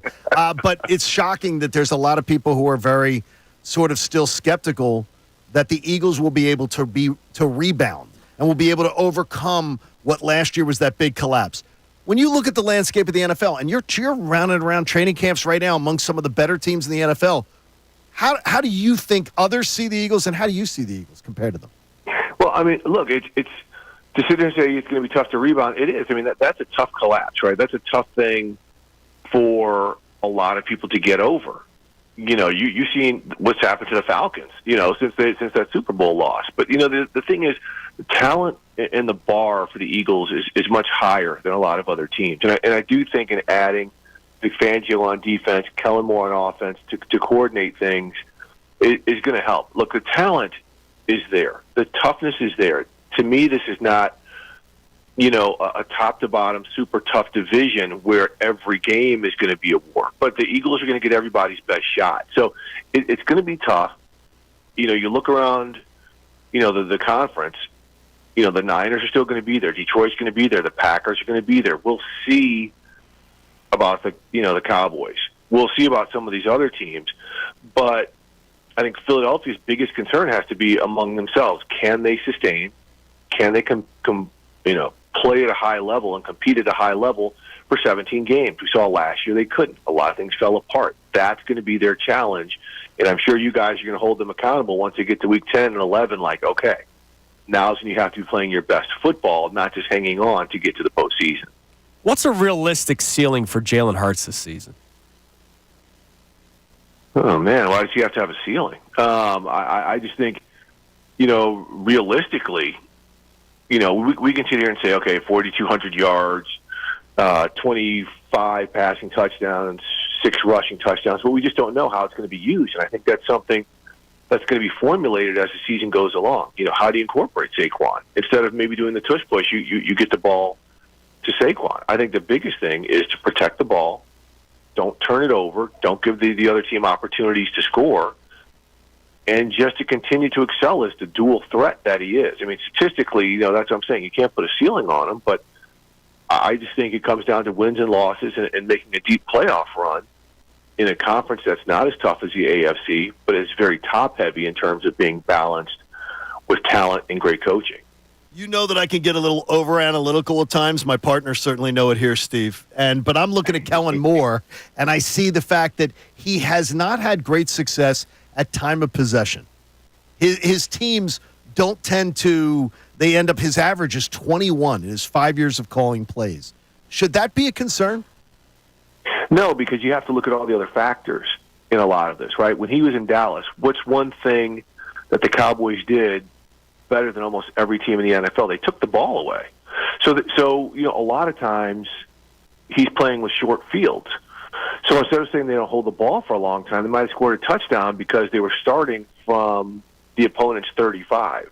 So you have to take all the factors into account. Again, look at how many takeaways the Cowboys would get every year and how many short fields that offense is playing with. We like to talk about how they were you could say it's a negative to some degree how they were the highest scoring offense. But a lot of it's because their defense is giving them great opportunities. But that's what Super Bowl type teams do. The Saints were always, when Drew Brees was there, always one of the top takeaway teams. The Packers with Aaron Rodgers were always one of the best takeaway teams. So, you have to factor all those into account. And when you talk about time of possession, that's part of it. But here's the other part, and this is where Saquon can add it. When he gets a time of possession, if you've got a lead going into the fourth quarter, just start pounding the ball. Run the ball, run the ball, run the ball. And that's something that Kellen Moore, he did it some with Zeke down in Dallas, but for the most part, he didn't have a back, and they oftentimes didn't have a mentality to pound the ball and wear the clock down. And that's something that with this offensive line and a back like Saquon, he's going to have the opportunity to do. We're speaking with Steve Weiss from the NFL Network, chief national reporter. You've been in locker rooms all over the NFL for years, Steve. So I want to ask this. How difficult is it to replace not just the player, but the voice of a Jason Kelce and a Fletcher Cox, two guys that have been here, that have been staples in Philadelphia for a decade now? Those two players are gone, both retired. How difficult is it to replace that? It's not easy. It's not easy. But it also depends on the makeup of your locker room. If you have other guys, if you've got a Lane Johnson on that offensive line who people respect, or Jordan Mailata, or other types of leaders, then it's easier to do. Like I said, it's not easier, but the transition can change. Someone can step up. If you don't have a veteran locker room or strong personalities in the locker room, not loud guys, but strong personalities, then it's a difficult thing because some guys may have to step out of their comfort zone, and it's just not them. But this is where Jalen Hurts and some of these guys have to step up. I'm not big on having your coach be your number one leader. I think player accountability and setting the standard high in the locker room is a huge thing. But we see teams like Baltimore do it year after year where they lose, great leaders or really good coordinators, and they are able to just step right up because the bar overall is set high. So we'll see in Philadelphia. I just think they've got just so many other guys who can step in and do it, especially on the offensive side, not necessarily on the defensive side. But I just think the bar and the level of competition has been so good for such a nice stretch there that some guys will fill in the void. We think 5 teams can go to the Super Bowl out of the NFC. We did 5 teams this morning. I'm not going to give you the 5 teams. I bet you could name them, though. The question is, do you see the pool of teams that could potentially end up in New Orleans on Super Bowl Sunday being deeper than maybe we do? That's a great question because I'm probably kind of with you. And, the 5 teams you're probably thinking of are, the Lions, the Niners, the Eagles, maybe the Packers. One more. Cowboys. Yeah, that's it. Ding, ding. Yeah, there it is. You named our 5 just off the top of your head. Yeah, I mean, you can't do that in the AFC. The AFC, you're probably doubling that amount. In the NFC, is there a sleeper? I don't think we're talking enough about Seattle. Even then, I don't know if Seattle's a team that can get all the way through. So, yeah, I mean, again, that's why Philadelphia's not going to have a whole lot of excuses. Things absolutely change when we start playing during the season. But going in, they're absolutely one of the front runners. Steve, last thing before we let you go, and we appreciate your time today. We've all kind of closed the book on last year, but this is my first chance getting to talk to you. So I will ask you, how important is it for this Eagles team to get off to a fast start, a hot start, to try to put everything last year aside?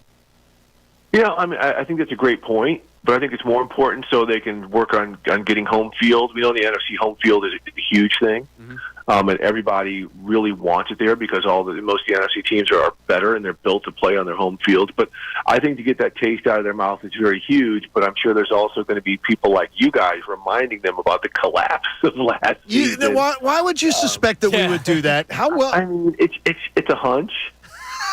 If you were listening to the show right now, we're trying to make people, Phillies fans, calm down. We're the beacons of hope right now, Steve. We're calming people down about the Phillies, and we're optimistic about the Eagles, and people are telling us that we're too optimistic for Philadelphia.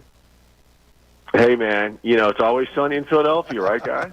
Hey, Steve, look forward to talking to you again soon, buddy. Love you, man. Appreciate you guys. Love you, man. Thank you. There he is, Steve Weiss of the NFL Network. Again, check out Inside Training Camp, which airs daily through Wednesday, August 7th on the NFL Network.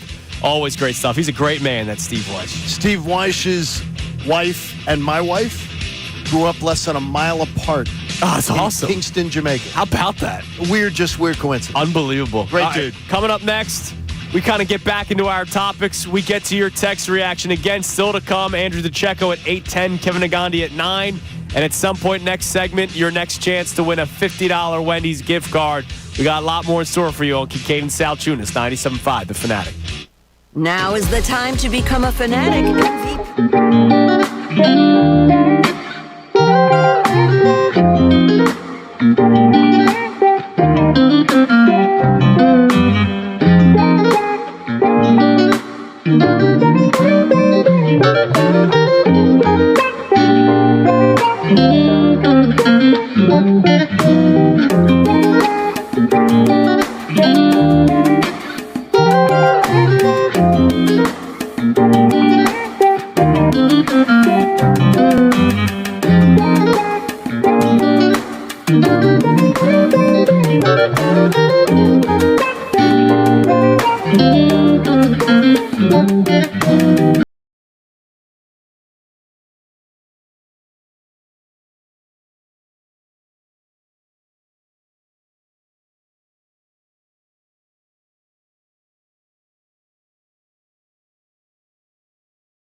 Here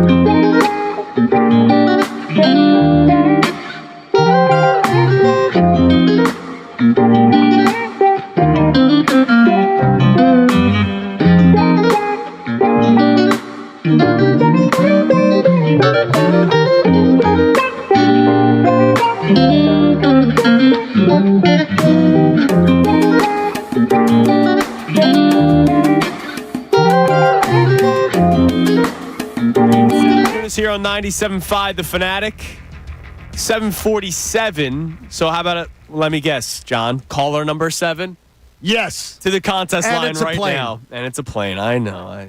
Just so you know. Call number 7 to the contest line, 215-263-0975. We'll win our second of 4 $50 Wendy's gift cards. Wendy's new saucy nugs are taking nugs to a whole new level. Choose from 7 different flavors for a whole new way to nug. It's got to be Wendy's, open until midnight or later at participating U.S. Wendy's. Hours may vary by location. Caller number 7 wins a $50 gift card, 215-263-0975. And last night, Wednesday night hoop night, Connor and B. Gunner there, we saw a Wendy's wrapper on the floor. So 2 things. 1, got us very excited for Wendy's Day. Okay. Number 2, why are you throwing trash on the floor? Whoever did that. Yeah, right in the middle of the basketball court. I just don't get it. Dude, I was driving on 42 a couple days ago, and there's a Wawa on Brooklawn, and I needed a Gatorade.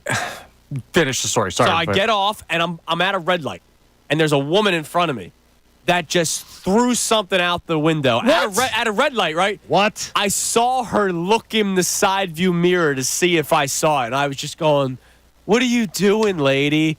And then she basically flipped me off because really? I called her out She flipped you off as she littered. on her throwing. What kind trash. of litter? Like, I mean, what was it like? Was it like I always love the people with the cigarettes.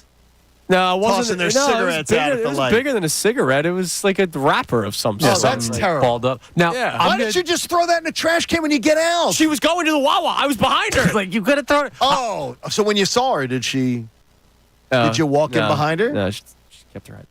Oh, wow. I'm going to defend the person with the Wendy's wrapper from basketball, though, because I think there's a scenario where that person ate something from Wendy's so delicious that they may have ascended into heaven before they had a okay. chance to throw out their Well, then trash. their body would probably still be there, Connor.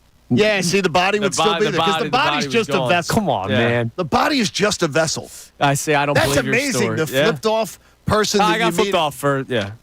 Wow. Yeah, I just have some weird driving stories. All right. Coming up at 8:10, Andrew DiCecco will be joining us as he does every single Thursday. He's at camp every single day, and he's been doing a tremendous job covering it. How's Weiss make you feel, though? Oh, awesome. I mean, when you he's think very about that. confident about the Eagles. Very confident about the Eagles. And Steve, as the national reporter for their top reporter for NFL Network, he talks to every coach. He's very confident on the Eagles. And I love what he was saying about Saquon, man. And that's Yeah, kind he of what loves we've been saying from the beginning. Like, Saquon's life is better here in Philadelphia, and he also makes everybody else's life in Philadelphia better. We were in Punta Cana when the Saquon news broke. And I got a text from him like immediately. Oh, really? Saying to me, he goes, "You boys are cooking now." That's awesome. Because he knows a lot about Kellen Moore. A lot of my Kellen Moore stuff came from Steve. Okay. Like, being like, dude, just dive into the numbers. Yeah. This guy he's going to do some great things. And again, I've said a million times, Saquon, as great as he was in New York, always had to go up against like 8 men in the box because it was Eli Manning at the end of his career and then Daniel Jones, who's been a disappointment for them. Yes. He comes here with this offense. You can't do that against the Eagles offense. And then if you do it, A.J. Brown's got one-on-one, Devontae Smith's got one-on-one. And then if you focus on the passing game, you run the football. Like last year, how many times did we scream run the ball? Right? Oh, gee. Well, that is a Philly tradition. It is, but it certainly was last year a big deal. But this year, like, not even though I still thought they didn't run the ball enough at times last season, it was DeAndre Swift and Kenneth Gainwell. This year, it's Saquon Barkley. Like, there's no excuse. Like, if the defense is playing a certain package where they have to defend A.J. Brown, Devontae Smith, and Dallas Goedert, Saquon Barkley should have a day. And if the defense tries to make an adjustment, then there's going to be open receivers. Like, to this offense, there's no reason why they shouldn't be a top 5 offense in the NFL. No, anything less is going to be an embarrassment. And it's not just the QB. Like, I'm pretty sure in Saquon's career, he's only been on a team once, maybe twice with a 1,000-plus yard receiver. He's going to have 2 this year. Yeah, Like, that's true. It's just an insane difference from what we've seen for a guy who's already been great in a terrible situation. He's had Sterling Shepard, Kenny Galladay, Kadarius Toney. Don't forget Golden Tate. Yeah, I mean, like, that's who he's had. He's had rapper Darren Waller as a tight end. Like, that's good. He's had nothing, like literally nothing. His offensive line has sucked. Like, the Giants are an abysmal franchise.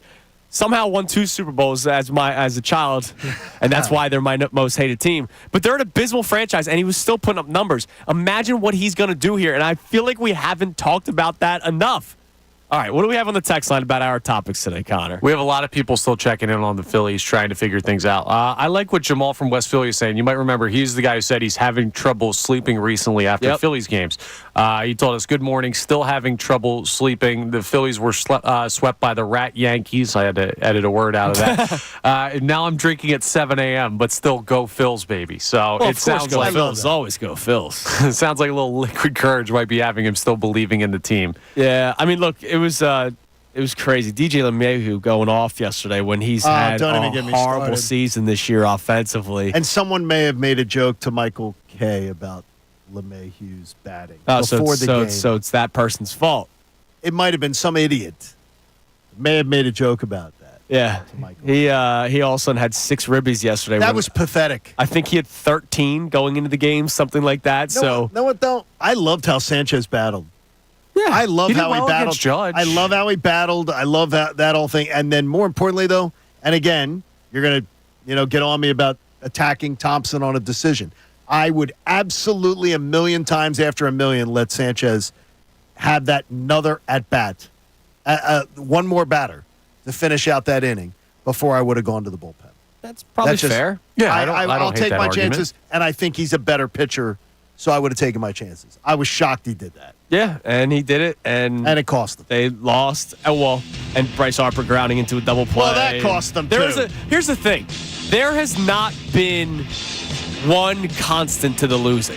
And that's what sucks, right? We keep on talking about the whole team struggling. Like, that's true. Like, Rob Thompson, managerial decisions, has been struggling. Bryce Harper, Trey Turner offensively have been struggling. The starting pitching, except for Christopher Sanchez and Tyler Phillips, have been struggling. They have been. Like, the whole team's down right now.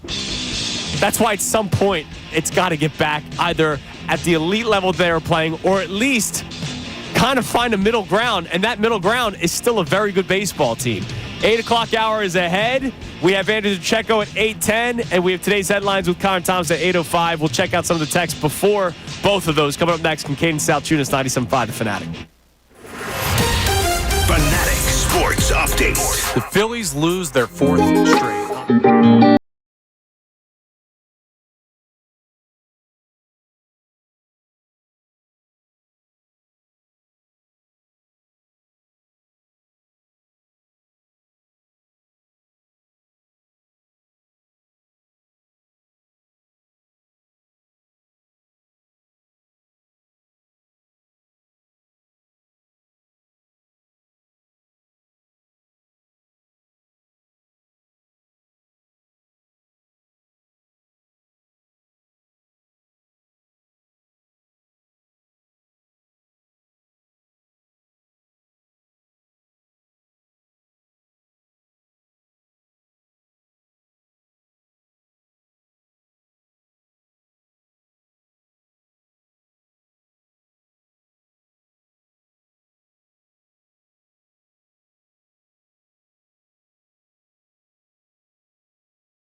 Salciunas 97.5, The Fanatic. I hope we have a safe trip into work today on this Wendy's Thursday morning. Still another $50 Wendy's gift card to give away at some point this hour.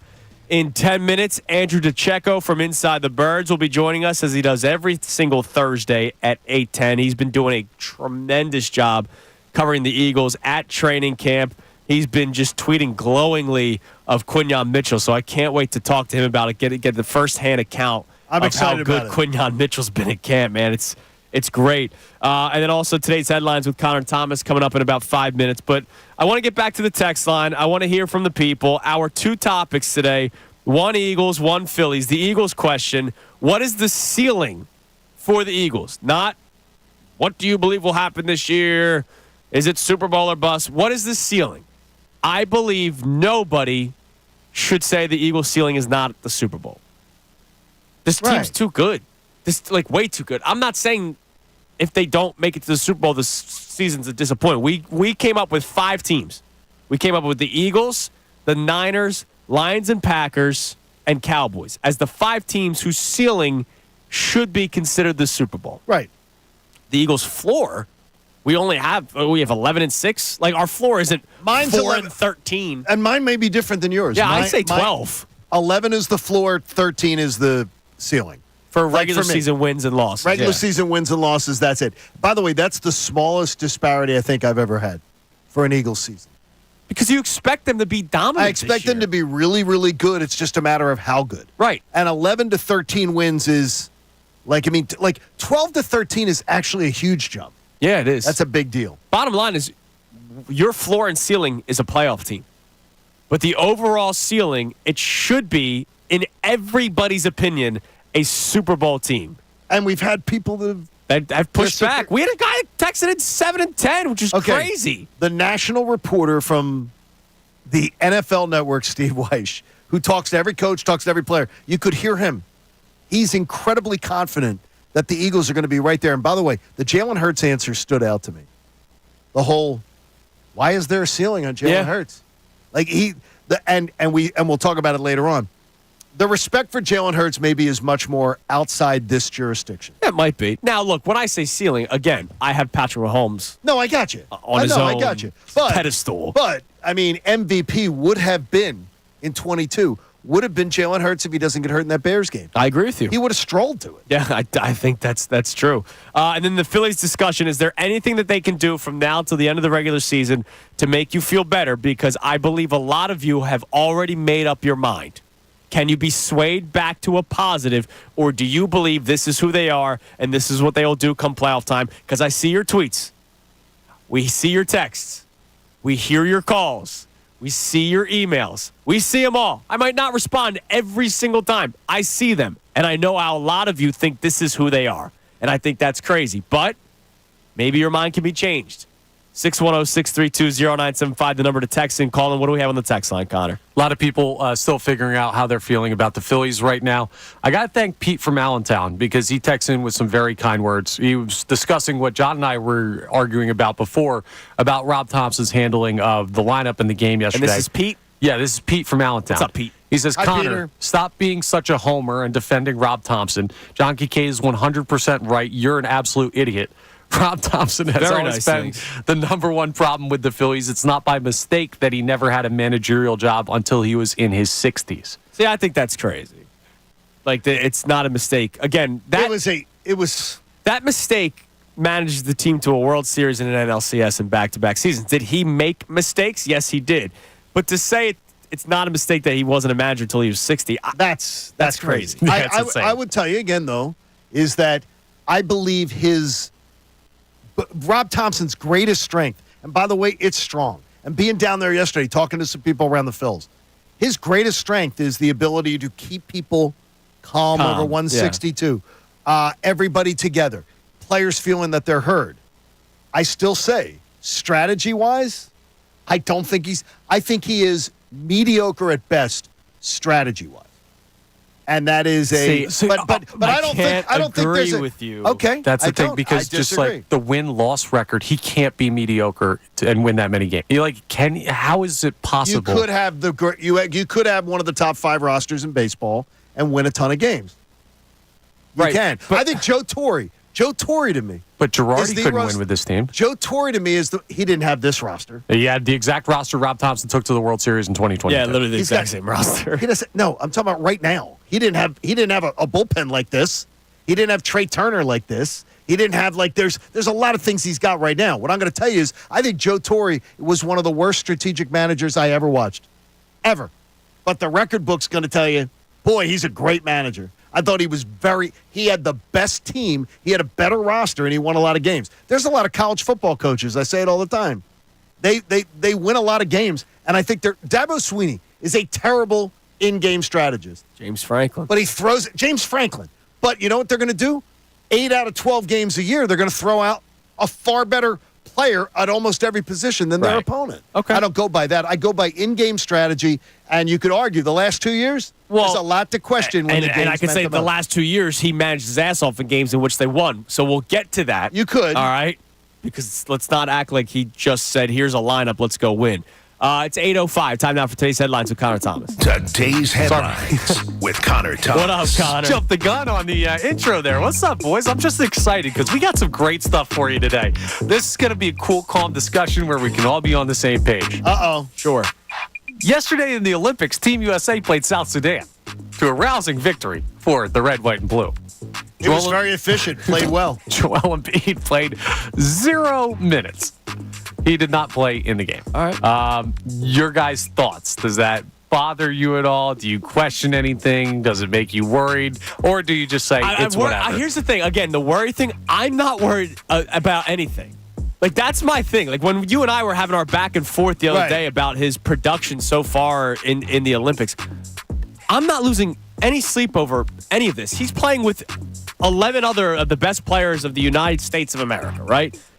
Jason Tatum was a DNP the previous game. Jason Tatum, NBA champion Jason Tatum. So what they're gonna wreck whoever they play, no matter who's playing. Jason Tatum wasn't a DNP for the same reason yesterday that Joel Embiid was. How do you know that? How is that possible to say? Because of the critique of play, the talk of his play from the first time last game he put him out. Then why did he not play 2 games ago? Why did Because he's trying to see, Steve Kerr's trying to see what he's got. I think he spoke loudly. What do you mean trying to see what he's got? Does he not know who these players are? No, Yeah, he's got 12 superstars. Playing together is different than what he's got talent-wise individually. Yeah, and I said to you, John, that I don't think Joel Embiid fits on this team from a talent standpoint. All right, everyone take a breather. Go to your corners. It's not his game. We have Kevin Negandhi and Brian Windhorst talking about this, so let's listen to what they have to say. Joel Embiid, the only member of this squad that didn't play tonight. What does Steve Kerr have to say about that after the game? It's going to continue to be this way because Steve Kerr is going to change his lineups depending on the matchup. The matchup for this game required quickness and speed. That is not Joel Embiid. His lineups and his game plans are working, even though it's uncomfortable at times to sit superstar players. This is about winning the gold medal, and everything else goes to the side. And he also said, guess what? On Saturday, Joel Embiid will be back in the starting lineup against Puerto Rico. He already said it, and he'll have a chance to prove what he expects. So it sounds like it's the same thing as the Jason Tatum thing. He's going to bounce it around, and he's going to see. We'll see how long he plays and if it works this time around. We'll see. The matchups are important. And I'm not losing any sleep. USA. Because they're going to beat the brakes off because Lithuania's not in it. USA. I'm glad to see. Wait a minute. Would you root for? Yes. You didn't know the answer to that already? No, I did. You know why? I swear to you, I did. Let the little guy win for once. Oh, wow, I hate that. When Lithuania played Team USA in the FIBA tournament this past summer, you bet your ass I was drinking a Lithuanian beer on the beach after they upset them at 9 a.m. I cared enough to watch. You didn't. No, I didn't. So that's my correct. answer. But I'm never rooting against my country. All right, Benedict Andrew. I'm not rooting I'm not going to root for Scotland in anything. I'm not rooting for Team Scotland. You also don't have the same passion as I do. I do not. That is correct. I have not been to the Kincade Castle. We can argue heritage and countries later, boys. We've got something more important on the docket today. Football's back. We've got the Hall of Fame game tonight between the Texans and the Bears. Now, none of the Bears starters are playing. Yeah, have fun. I don't know how many people. Well, that's my point of asking you guys this. How much do you care about this? And also, where do you consider football is like back? Is it week 1? Is it the Eagles' first preseason game? Is it the Hall of Fame game? Is it training camp? Like, when's that mark for you? So normally, it's when the season starts.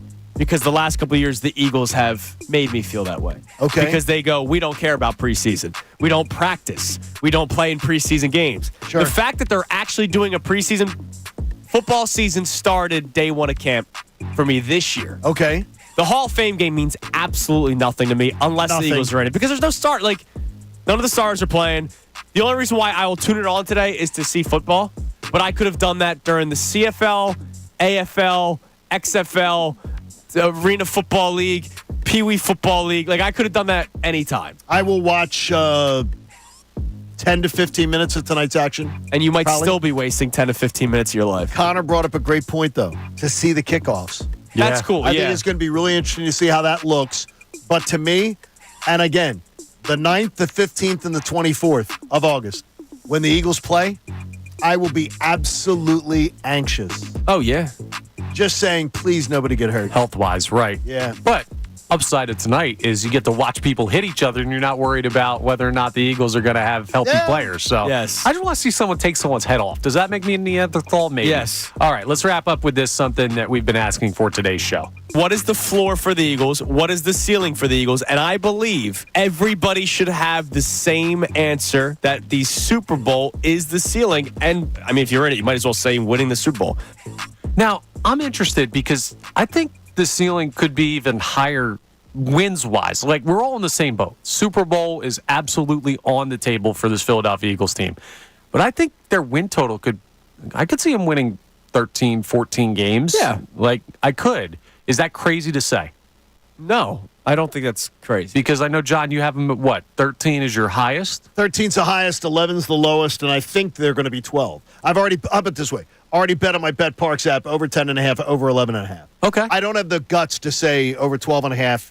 It just looks like there'll be some spots that I think are really difficult. Yeah, it's going to happen. But I don't think Connor's wrong in saying that they could win. We saw them win 14 games 2 years ago. So that's not out of, like, I wanted to see where you guys drew the line. It's not out of left field, but it's not likely. You wouldn't put money on it. I would not put my money on it. I'm only putting it on that. Brendan Gunn probably would, but I won't. He probably would. All right, that's today's headlines with Connor Thomas. Now we go to the Comcast Business Hotline. Every day in business, a big day. Let Comcast Business help you move forward with what's next. This man knows how to fire me up with his training camp tweets from inside the birds, and, of course, does a tremendous job on 97.5 The Fanatic. Andrew DiCecco joins us. Andrew, good morning. Hey, good morning, guys. How's everybody? What's going on, I just want you to – I'm just going to say the name, and you go off, okay? Quinyon Mitchell, please. Phenomenal. He looks the part of a first-round pick. He had a couple of really strong reps against A.J. Brown in the red zone. There was a play where Jalen had to hold on to the football. It was a win for Quinyon, and Quinyon responds by staring down A.J. Brown. A lot of moxie and confidence for a first-year player that you don't often see at that position. And then, of course, there's a flair for dramatics on the ensuing rep between the two. And Quinyon was still blanketing A.J., but A.J. reeled in a one-handed catch, but he was out of bounds. Speed, physicality, what if you were listing the attributes that you've enjoyed watching him, what is it? I think it's his toughness and his short memory. Regardless of what happens, John, whether it's a good play or a bad play, he bounces back and he rebounds, and it's almost like he has a clean slate. And I also would say adaptability, because a lot has been thrown at him. And I asked him this when he spoke the other day, that I wanted to see how he responded, and he has responded really well. Just being able to wear multiple hats, playing inside corner, playing outside corner, playing dime. So I think he's really acquitted himself well through 5 practices. Andrew, I haven't heard you mention his name yet, and I'm curious to see how you think he's handling camp so far. The most intriguing man probably out of the draft, because nobody knew him except for you crazy lunatic. Yeah, he is crazy. Jalix Hunt, how's he doing so far in camp? Well, I would say he looks a lot more advanced than I expected in terms of just his pass rush, his hand usage. He moves really well, and he's long and athletic, and I think he's really flashed on different occasions to me, just having some good reps. He needs to get a little bit stronger. He needs to develop his play strength. But you see the tools that he has, and I'm not exactly sure how he's going to factor into the equation early in the season, but you want to get somebody like that onto the field because he can certainly help you. Just an explosive athlete and rare, because I think he obviously is just scratching the surface of how good he can be. I'm impressed with, we had Steve Weiss on earlier this morning. I'm not sure if you got to hear it, but the confidence that he speaks of Jalen Hurts and how, like, he's like, why should you have a ceiling on what Jalen Hurts can accomplish? Do you believe Jalen Hurts is looked upon differently by people outside this jurisdiction compared to what we look at him, how we look at him here in this community? I think so. And here he's always under the microscope, but this is a quarterback that I think has proven that he's going to do whatever it takes. He's going to put in however much time to make sure that he's operating at maximum capacity. And look no further than what he was able to do in minicamp, right, when it was very uneven. He was up and down. He was learning the offense. He took those 6 weeks and absorbed what Kellen Moore threw at him, and he came out in training camp and hit the ground running. The ball has barely hit the ground. He's very accurate. He's on time, and he seems to be at full control of the offense. The big question that I have for Jalen, and I think one of the biggest pieces to his natural evolution as a quarterback, is going to be his ability to become a full field reader and have the whole menu open to him. And right now, I know it's just 5 practices, but he has looked really sharp and someone who's very confident in what he's doing. So I think there should be a lot of intrigue for Jalen and his overall prospects in commanding the offense this season. Andrew, the Eagles have put me in a very good mood since the start of camp, and I've been so happy talking positives. But I do have to ask, it is my job to ask, who has disappointed you so far in camp? Other than us. Well, there are a couple of players.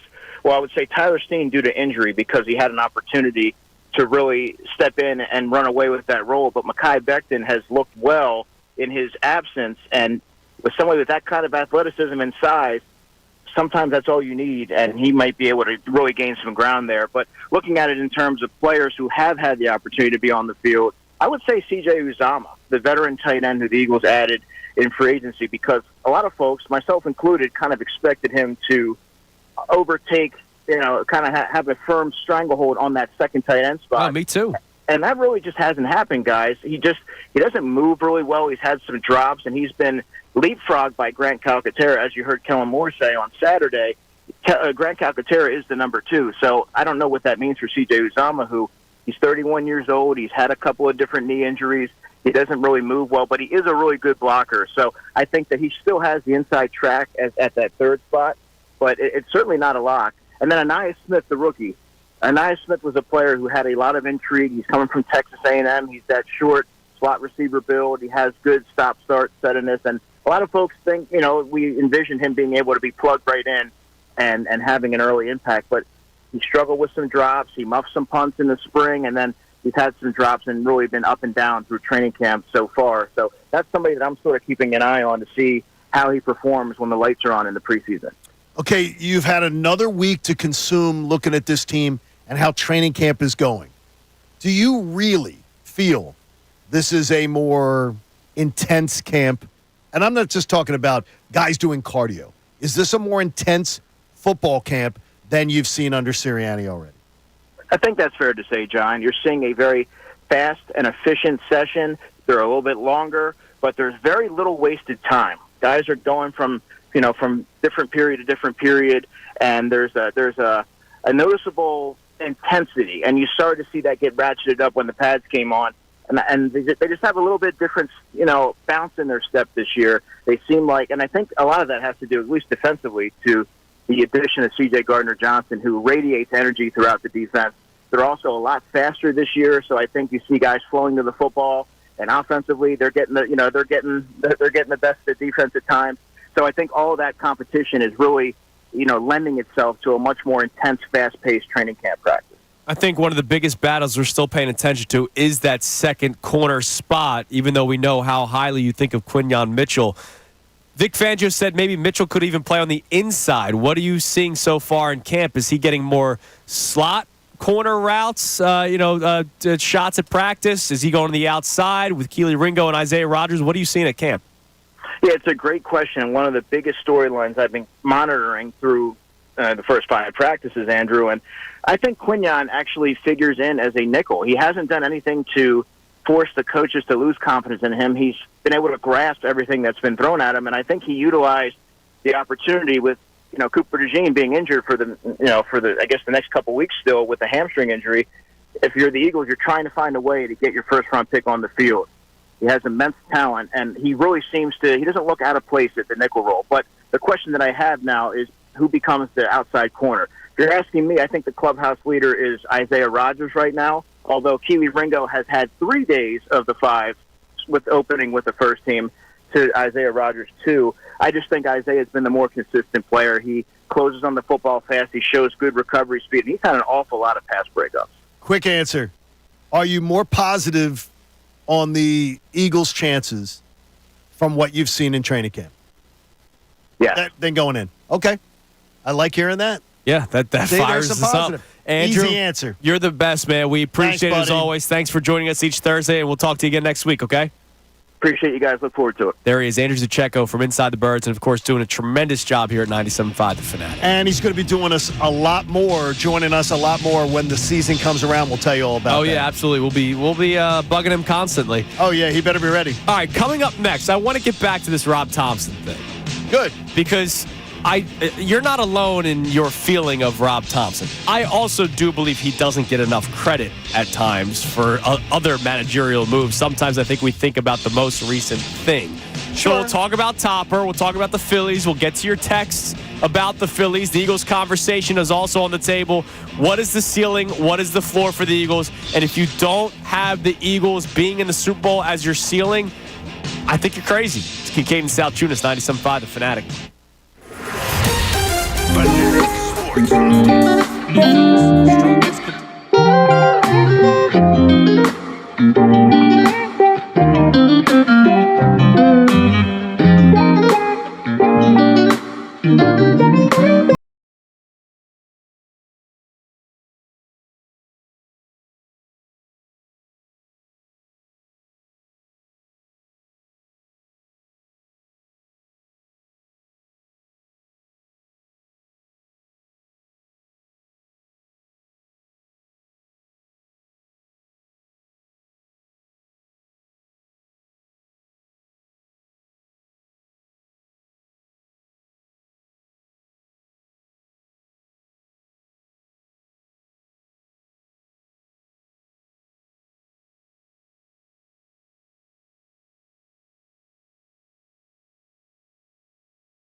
Salciunas 97.5, the Fanatic on this Wendy's Thursday morning, and boy, did I just gobble up that breakfast burrito. It was stuffed. It was thick. It was delicious. Calm down over my there. gosh. I'm talking about the burrito. Yeah. You All were Eyes closed. you had a look. Jesus You had a Christ. look. You had a look on your face Yeah. when you were eating that burrito. Yeah. That Connor, he closed his eyes. Yep. Eyes were closed. And was just enjoying every bite. It's a shame that Wendy's was not here for their national ad campaign to just show Andrew eating that burrito. Did you ever watch Ratatouille? I actually never have. That was the first movie we took Liv to. Oh, it's awesome. And It's- by the way, does that make you feel old now? Yeah, That a college it does. senior? That a college senior? That's the first movie she went to? There was a scene where he made his brother Rat close his eyes as he was eating the food and picture the tastes and everything. That's what I was doing. Ah, okay. Yeah. With By that the way, if you do, breakfast burrito from Wendy's. when you go to Disney, the Ratatouille ride is spectacular. Oh, is it? All right, I'm gonna have It to, is have spectacular. to check it out. A lot of fun. All right, They so, have one of those under 95 if you go there. we have two more. Ba-dum-bum. Speaking of Wendy's, let's do it right now. Connor, give me a number. 3. I already gave out 3. 4. All right, 4. Call number 4 to the contest line, 215-263-0975. We'll win our third of 4 $50 Wendy's gift cards. Wendy's new saucy nugs are taking nugs to a whole new level. Choose from 7 different flavors for a whole new way to nug. It's got to be Wendy's, open till midnight or later at participating U.S. Wendy's. Hours may vary by location. Call our number 4, 215-263-0975. And if you do win, please get the Wendy's breakfast burrito. If you don't win, please go get the Wendy's breakfast burrito. You won't regret it. I promise you that. Okay. I want to advance on this conversation, and then we'll get to the text line coming up. So, you believe that Rob Thompson is a mediocre strategist. Correct. Absolutely mediocre strategist. I think he is an exceptional leader. So- exceptional. Like if you're talking about attributes of a leader, attributes of a manager, he is off the charts as far as creating that positive work environment, managing his clubhouse, getting his players to all buy into what he's preaching. He's at the top of his class. He's at one of the best in the game at that. Strategist? No. I'm not picking him in a game of Connect 4. Well, I'm not. I got to say, how can you say that? Now, you may disagree with I do. some of his strategies. I do. I don't believe that makes him mediocre when you may disagree with the bullpen route, having I do. the starter pitch 3 innings in the playoffs. I do. And then 6 innings out of the bullpen. I disagree with pulling Zach Wheeler in Game 6 of a World Series, as Zach Wheeler also did. Of course Zach Wheeler's going to disagree. I disagree with his use of his continual use of Craig Kimbrell last year in high leverage situations. There's a lot. There are specific things that I do not. I do not yesterday is I do not believe you have to leave JT Realmuto and Trey Turner on the bench. I just don't. By the way, the point, Connor, too, that you might be making there is, they do not have a pinch hit RBI going into yesterday. They did not have a pinch hit RBI on American soil. That's right, not it was great. the London. It was the London So you're game. saying they should pinch hit every batter in It was London. David Dahl. But again, you don't do things not because. But here's the thing. I agree. I would prefer JT Realmuto with runners on base than Garrett Stubbs. After he was 3 for 4 the night before. But it is not as easy as it is because they wanted to give him the extra day off. The guy is a catcher who had a knee injury this year. That this knee injury is probably going to bug him the rest of his career. And they give him an extra day off. And if they were to pinch hit Garrett Stubbs, they have Realmuto come in for Garrett Stubbs. Mm-hmm. He's going to have to catch 3. What was it, the 7th inning? I think it was. He would have had to catch 2 innings. Okay. And maybe they, not just Rob Thompson, maybe team doctors. I mean, we have to take that into account. There might be times where the team doctor says we have to give him a day off. And if he is going to pinch it, then he can't go back out into the field. And he's getting a day off today. Is another thing. I wouldn't might be how about a this? doctor decision. I wouldn't even have started Stubbs yesterday. I would have. You got a day off coming. I would have let him play. I have a more. Let's put it this way. I have a more an impulse to put the yesterday was an important game. more than when Connor and I were debating it earlier. I think there was more importance yesterday than has been. To me, I would have handled that game. Right, I hated the lineup. When the lineup came out, the give-up I lineup. hated it. It was the give-up But lineup. again, I'll ask the question again. What if it was the team doctor said, hey, we believe that JT Realmuto, coming off of the injury that he sustained that made him miss a lot of time. Knee surgery, by the way. Knee surgery. We believe it would be best for the team. He could play. Not in this given day, but for the team in the long run to give him 2 days off. He can. They very, very well say that. He can play 3 days in a row. And so that might not be Rob Thompson's fault. Just like the Christopher Sanchez. People taking Sanchez out of that game yesterday. So yesterday, I'm going to go back to the playoff game. People still rip Rob Thompson for the decision made in the playoffs last year against the Diamondbacks when Jason Stark, and we all, whatever he says, I think he knows. I think he knows. He said on the best show ever, I still remember after that loss, that was not Rob Thompson's decision. It came from upstairs. As far as the decision before the game came upstairs. It was the planned strategy from upstairs. Decisions during the game do not. Well, he does not answer the phone and go, okay, analytics department, what do I do as far as, do I go to Craig Kimbrell again? Okay, yes. Okay, fine. They discuss these things in meetings before games. Yeah, and the meeting could be, hey, we're going to allow Christopher Sanchez to go 11 batters into the game because we like the matchups against the first 2 hitters in the order. Let him go one time through. Let him face the first 2 hitters a second time, but we don't want him going up against Christian Walker a second time. I mean, that could have been a Dave Dombrowski and company decision. I can't hold Rob Thompson. I don't have to go to that game specifically. I can go to a bunch of other decisions that he's made. I can go to the one that had Zach Wheeler ready to rip his head off because he gets pulled out of a World Series game because you'd rather not lose with your best pitcher. Lose with your best. And that decision that he was made a ridiculous worked decision 2 times already in that series. And it was a ridiculous decision with Wheeler, with your Hoss, with your version of whoever it was. Right. If it was Clemens or whatever. And it was one that they had to round back in the offseason to get over. Well, I don't blame him. I don't blame Zach Wheeler for being angry about it. No, because he's a gamer. I don't blame him. And it was, would you have made that decision? I still go. I don't think it was the worst decision in the world. No, I didn't ask you that. Jose Alvarado has been dominant that entire playoff series. I didn't ask you that. You're managing that game. You take Wheeler out? No, probably not. Well, then that's all it is. Then we can stop. You don't.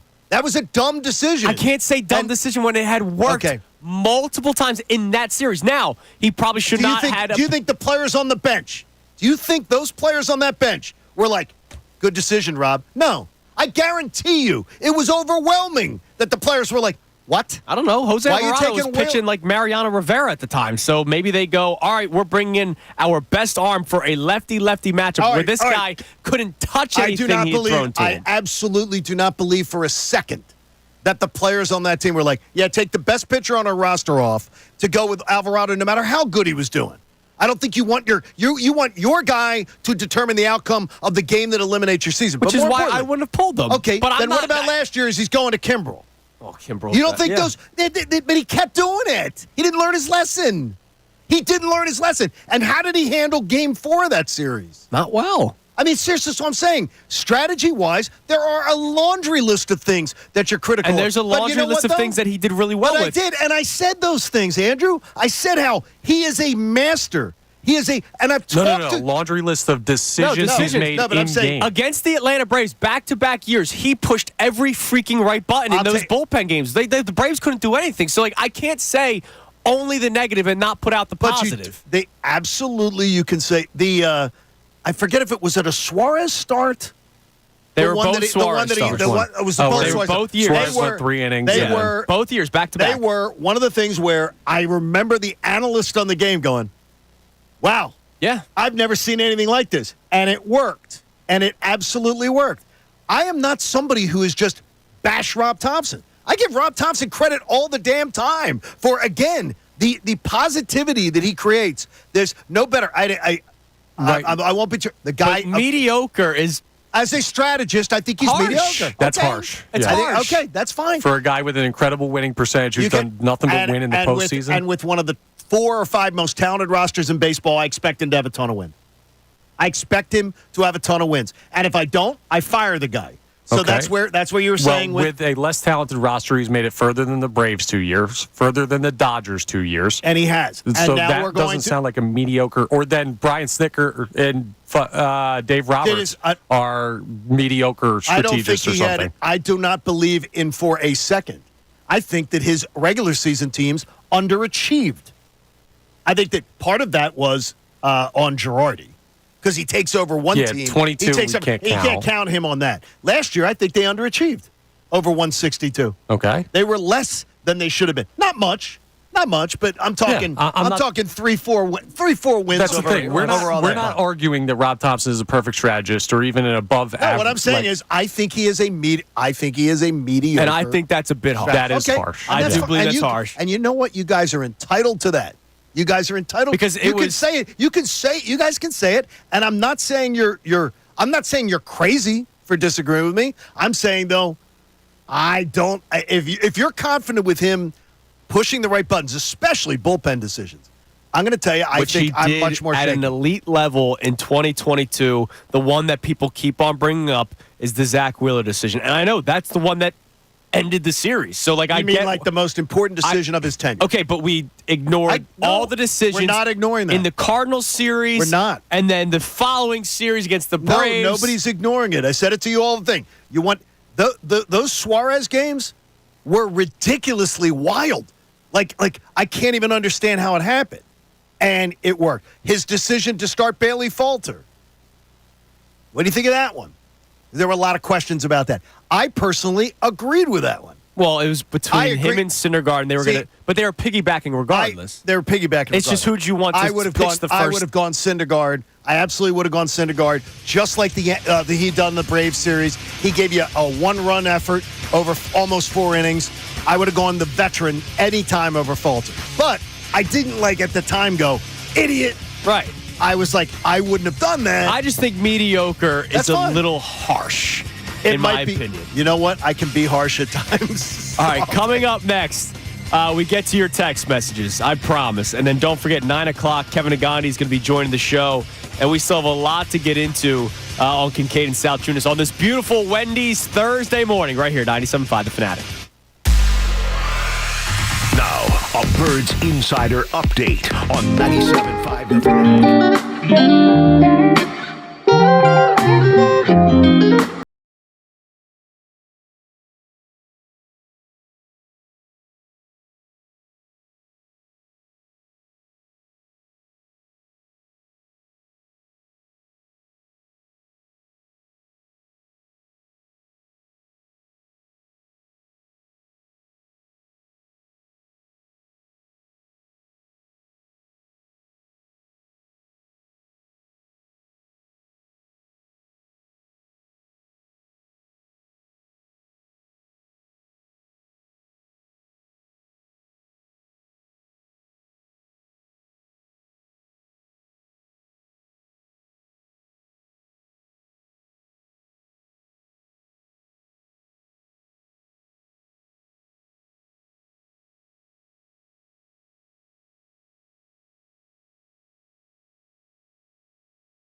on Kincade Salciunas here on 97.5 The Fanatic on this beautiful Thursday morning. Looks nice. Going to be hot. Yes. Really hot. Yeah, we're kind of back into one of those weeks where it's like miserable. Love it. Do you? Connor does. He does, though. Yes. Like, there's a point that I reach where I go, all right, I need it to cool down a little. Yeah, me too. Like 112. It's absurd. 112 is the level of heat where Yeah. Okay. Anything short of that, I'm pretty good. Yeah, no, I don't think you actually believe that. No, I do. No, he's not lying. He's not lying. Try me. He loves I got the heat. thermostat No, I all love the way the turned heat, up in too. here. He loves the heat. It's crazy. You don't love the heat. So you have the heat on during the summer in that studio. Yes. All the way up, all the time. It's wild. All the way up. That's insane. I'm a reptile. What was that? I'm a reptile. I choked. I was eating the potato wedges before we came back. I thought you were going through puberty again. I thought so Yeah, too. it might be. All right. Time to change. Now I have it going Calm on too. down. All right, right, everyone deep breath. I want to check the text line. Oh, yeah. Because Do you? I know Do you? that. Because I think it's therapeutic for people, even though it's probably. I think it is. But I also hope that therapeutic doesn't mean calling Connor an idiot. I hope it does. Oh, no, I think that's therapeutic I hope for some people are people. therapeutic, yes. Like, we shouldn't be punching bags just because you agree or disagree with us, but I get it. I know our role. What do we have on the text line about our topics today? Again, the Eagles. What is the ceiling for the Eagles? And if you don't say Super Bowl, I think you're crazy. And when it comes to the Phillies, can they do anything from now until the end of the season to make you feel better? Or have you already made up your mind? And I feel like a lot of you have already made up your mind, but I hope a lot of you deep down will quickly flip as soon as things start going well. We got a nice one here from Timmy in Audubon who says he's very optimistic about the Eagles. It can't be overstated enough that Saquon Barkley could be a huge difference maker on this offense. He's going to open up the passing game even more and take hits off of Jalen down at the goal line. Tush Push can go back to a specialty play, give the ball to the bell cow back. Dude, Jalen Hurts should have, this is, as easy as possible for a quarterback in the NFL. Jalen Hurts should have things easy for him this year. At minimum, like 7 less rushing touchdowns, 7 more passing touchdowns. I want 7 of his touchdowns to at least go to the passing game. Jalen Hurts there should be no quarterback in this system who doesn't throw 30 touchdown passes. Or he doesn't throw 30, but Saquon rushes for 15. Yeah, I mean, but there's no one way, in my opinion, that you can stop this Eagles offense. There was something that was exposed last year that I caught during the Bills game that the 49ers started doing. It was the RPO game. I forget the terminology. I actually asked Dan Orlovsky about it when I had him on the show when I was doing middays, and there was a terminology for it where they just rushed Hurts. RPO or not, they just went right to Hurts. They just went right at it. Because if they handed it off to DeAndre Swift or Kenneth Gainwell, they believed that their linebackers or the people that didn't attack Hurts would be able to get to the ball carrier. Basically, they did not respect DeAndre Swift and Kenneth Gainwell, and Jalen Hurts was the biggest weapon that they wanted to focus on during the RPO. Makes now total sense. You can't do that with Saquon Barkley. You can't, because if you hand it off to Saquon Barkley and all 4 or 5 guys that are rushing are just going to Jalen Hurts, and now it's Saquon one-on-one in the second level against a linebacker, good luck. See ya. Like, that's what I'm you're saying. in big trouble then. I don't want to say Jalen Hurts' life is easy because that takes away from him being a good quarterback. It's kind of like easier. It should be easier, and it should be one of the easiest in the NFL. I guarantee you that Kellen Moore is going to make it that way. Right. Kellen Moore will understand what wasn't understandable last year. He'll make his life easier. And that's why we've had this conversation numerous times that I'm going to hold him to a certain standard this year. That, I'm not going to be easy on Jalen Hurts. I really won't be. Do you consider yourself that you've ever been? On Jalen? 2 years ago, he could do no wrong. Yeah, but that wasn't being easy. He was the second best player in football. But even if he made a mistake, I was like, oh, he's going to correct it. Every game 2 years ago, if he had a fumble, if he threw an interception, and there was very minimum of them, I said, all right, he's going to be fine. He's going to bounce back. Whereas last year, if he made a mistake, I was afraid that it was going to snowball and get worse because it did. Last year was a problem. His turnovers were a major problem last year.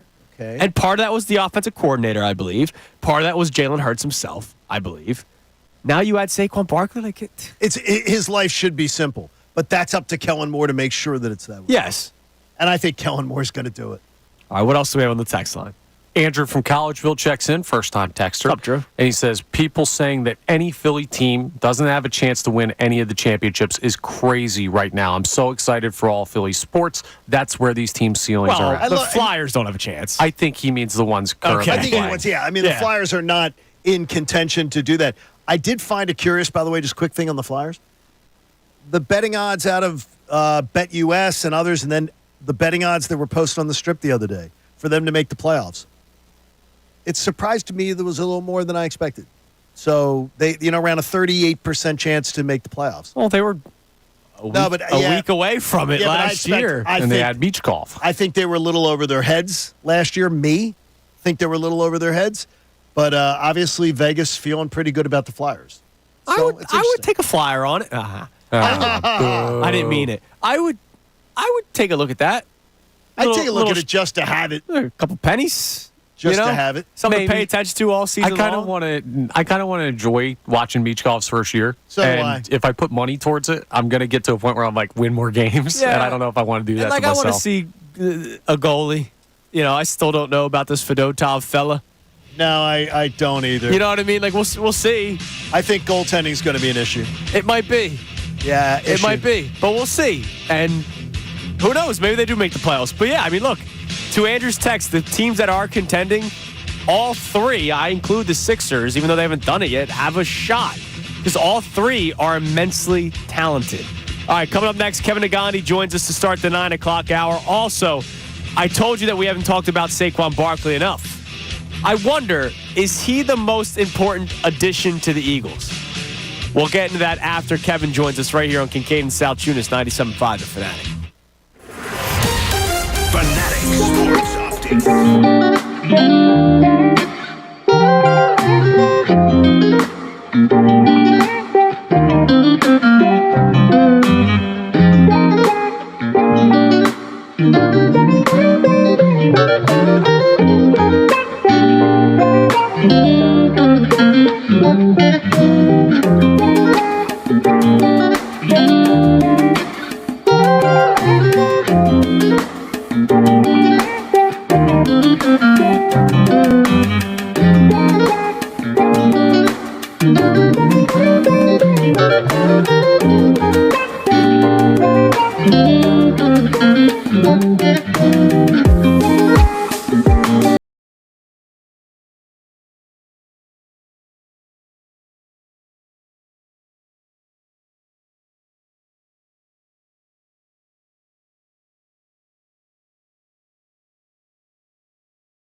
Kincade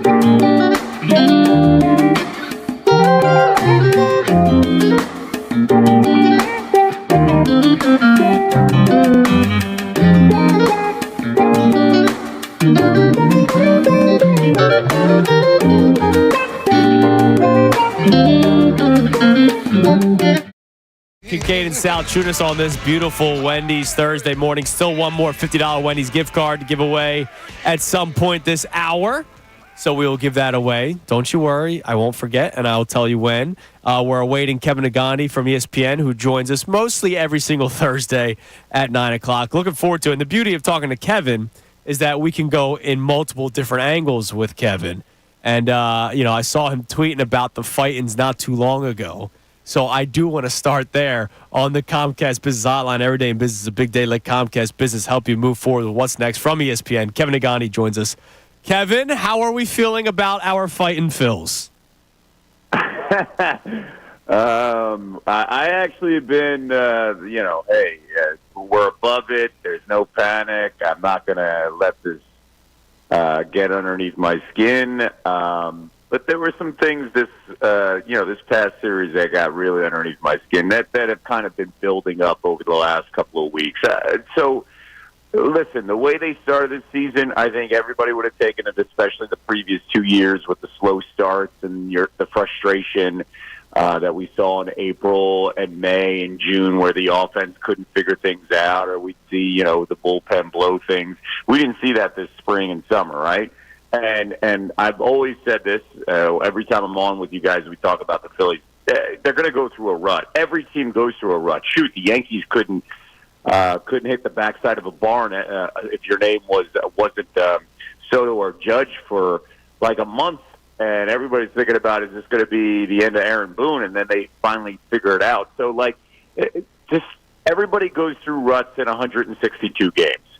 The concern I have is the issues that we have seen with this team in the postseason that we saw the previous two starts to the season remains the same. It's all or nothing. It's everybody hits or nobody hits. Runners in scoring position. It's not having a bona fide shutdown closer. It's finding a rotation that, hey, we're going to try this, we're going to try that. It is so many things that continue to break down. And when I say finding a rotation, it's like, who's the third, fourth, and fifth guy? And we're seeing Ranger deal with injuries. Christopher didn't look that great. Aaron sometimes, I think he did his job in that Yankees game, but they can't help it that he has the lead, and then they all of a sudden fall apart. Brandon Marsh has been horrendous. And it's just really frustrating that they haven't figured out some of these major holes. And we can't ignore that when you need a clutch hit, you need your big stars to step up, and we haven't seen that the last couple of weeks. So you go through this rut, but guess what, guys? This week, especially their stars, they look like what Game 6 and Game 7 of the NLCS looked like at home against the Diamondbacks, right? They looked lost. They looked like, can we get one big hit from the top three? And we just couldn't really find that way. And it's just maddening, and it's deja vu all over again. And now they go on the West Coast for 10 games, and listen, no one's going to show them any mercy on what they have to face in this. When you have the Braves and Mets coming and surging, no one's going to show them any mercy. If I asked you to tell me the things you are incredibly confident of and really, really like about Rob Thompson's managing, and then I asked you to say, what aren't you as thrilled with him as a manager, what would they be? I do like Rob Thompson's ability to build trust with his players. What I don't like is that Rob Thompson trusts his players too much. That's interesting. It's very frustrating with him. There's a certain stubbornness with Rob where Rob's like, hey, you guys are grown men. I'm going to treat you like grown men. We got to figure it out. But as a manager, you've also got to press the right buttons, right? Like Phil Jackson had a great way of, and Joe Torre had a great way of saying, you guys are men. Just show up, my job is to make sure that I'm taking care of you guys. And both those guys found a way to do that on championship caliber teams. This is a championship caliber team, right? The issue is that at a certain point, Phil and I think Phil and Joe looked at the leaders and said, yo, I gave you a bunch of leeway now. Now I need you to carry us. And I don't know if Rob's, pressed that button yet where he needs to lean on specifically two guys and saying, I need you to carry us. And I think Rob just sometimes doesn't do that. And now, I could be wrong.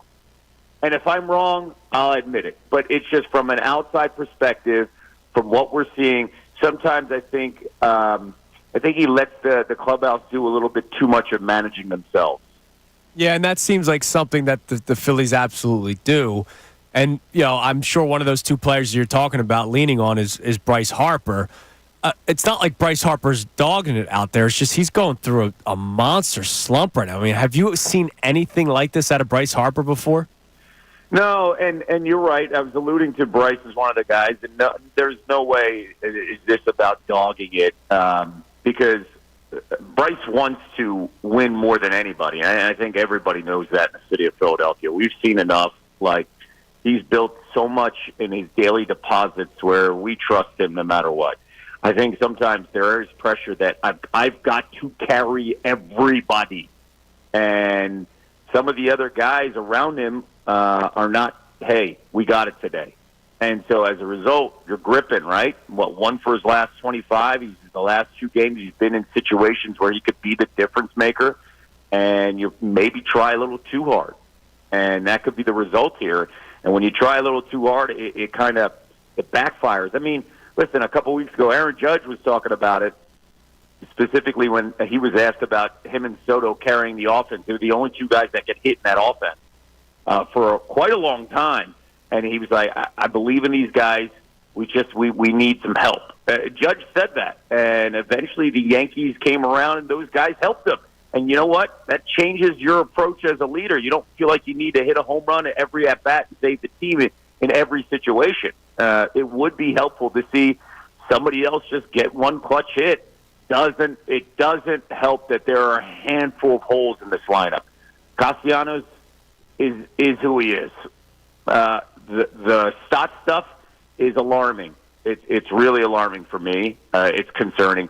And I'm sorry, but Marsh has nearly 100 strikeouts and less than 300 at bats. Strikes out way too much, and has since he was with the Angels. Yep. Yeah, you're not getting the power, and you're striking out nearly 100 times in under 300 at bats. That's just killer, man. That is absolutely a killer.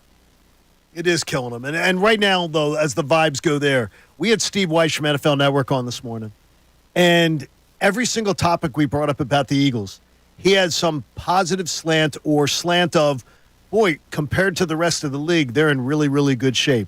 Sometimes you get to talk to these, you get to do the same type of job he does, where you get to talk to people from all around the league. Do you believe your hometown really does hold teams and everything to a standard that is to the level of everywhere else in the country? They'd look at us like we were nuts. Yeah, absolutely. But I'm in the middle of it. I'm guilty of doing the same thing. Yes. It's our nature. It's our nature of saying, hey, listen, because we understand that we are so close, especially in the three major sports. Flyers are surging, but we also saw what they did in the playoffs. I mean, leading up to getting a playoff spot, and that crushed us.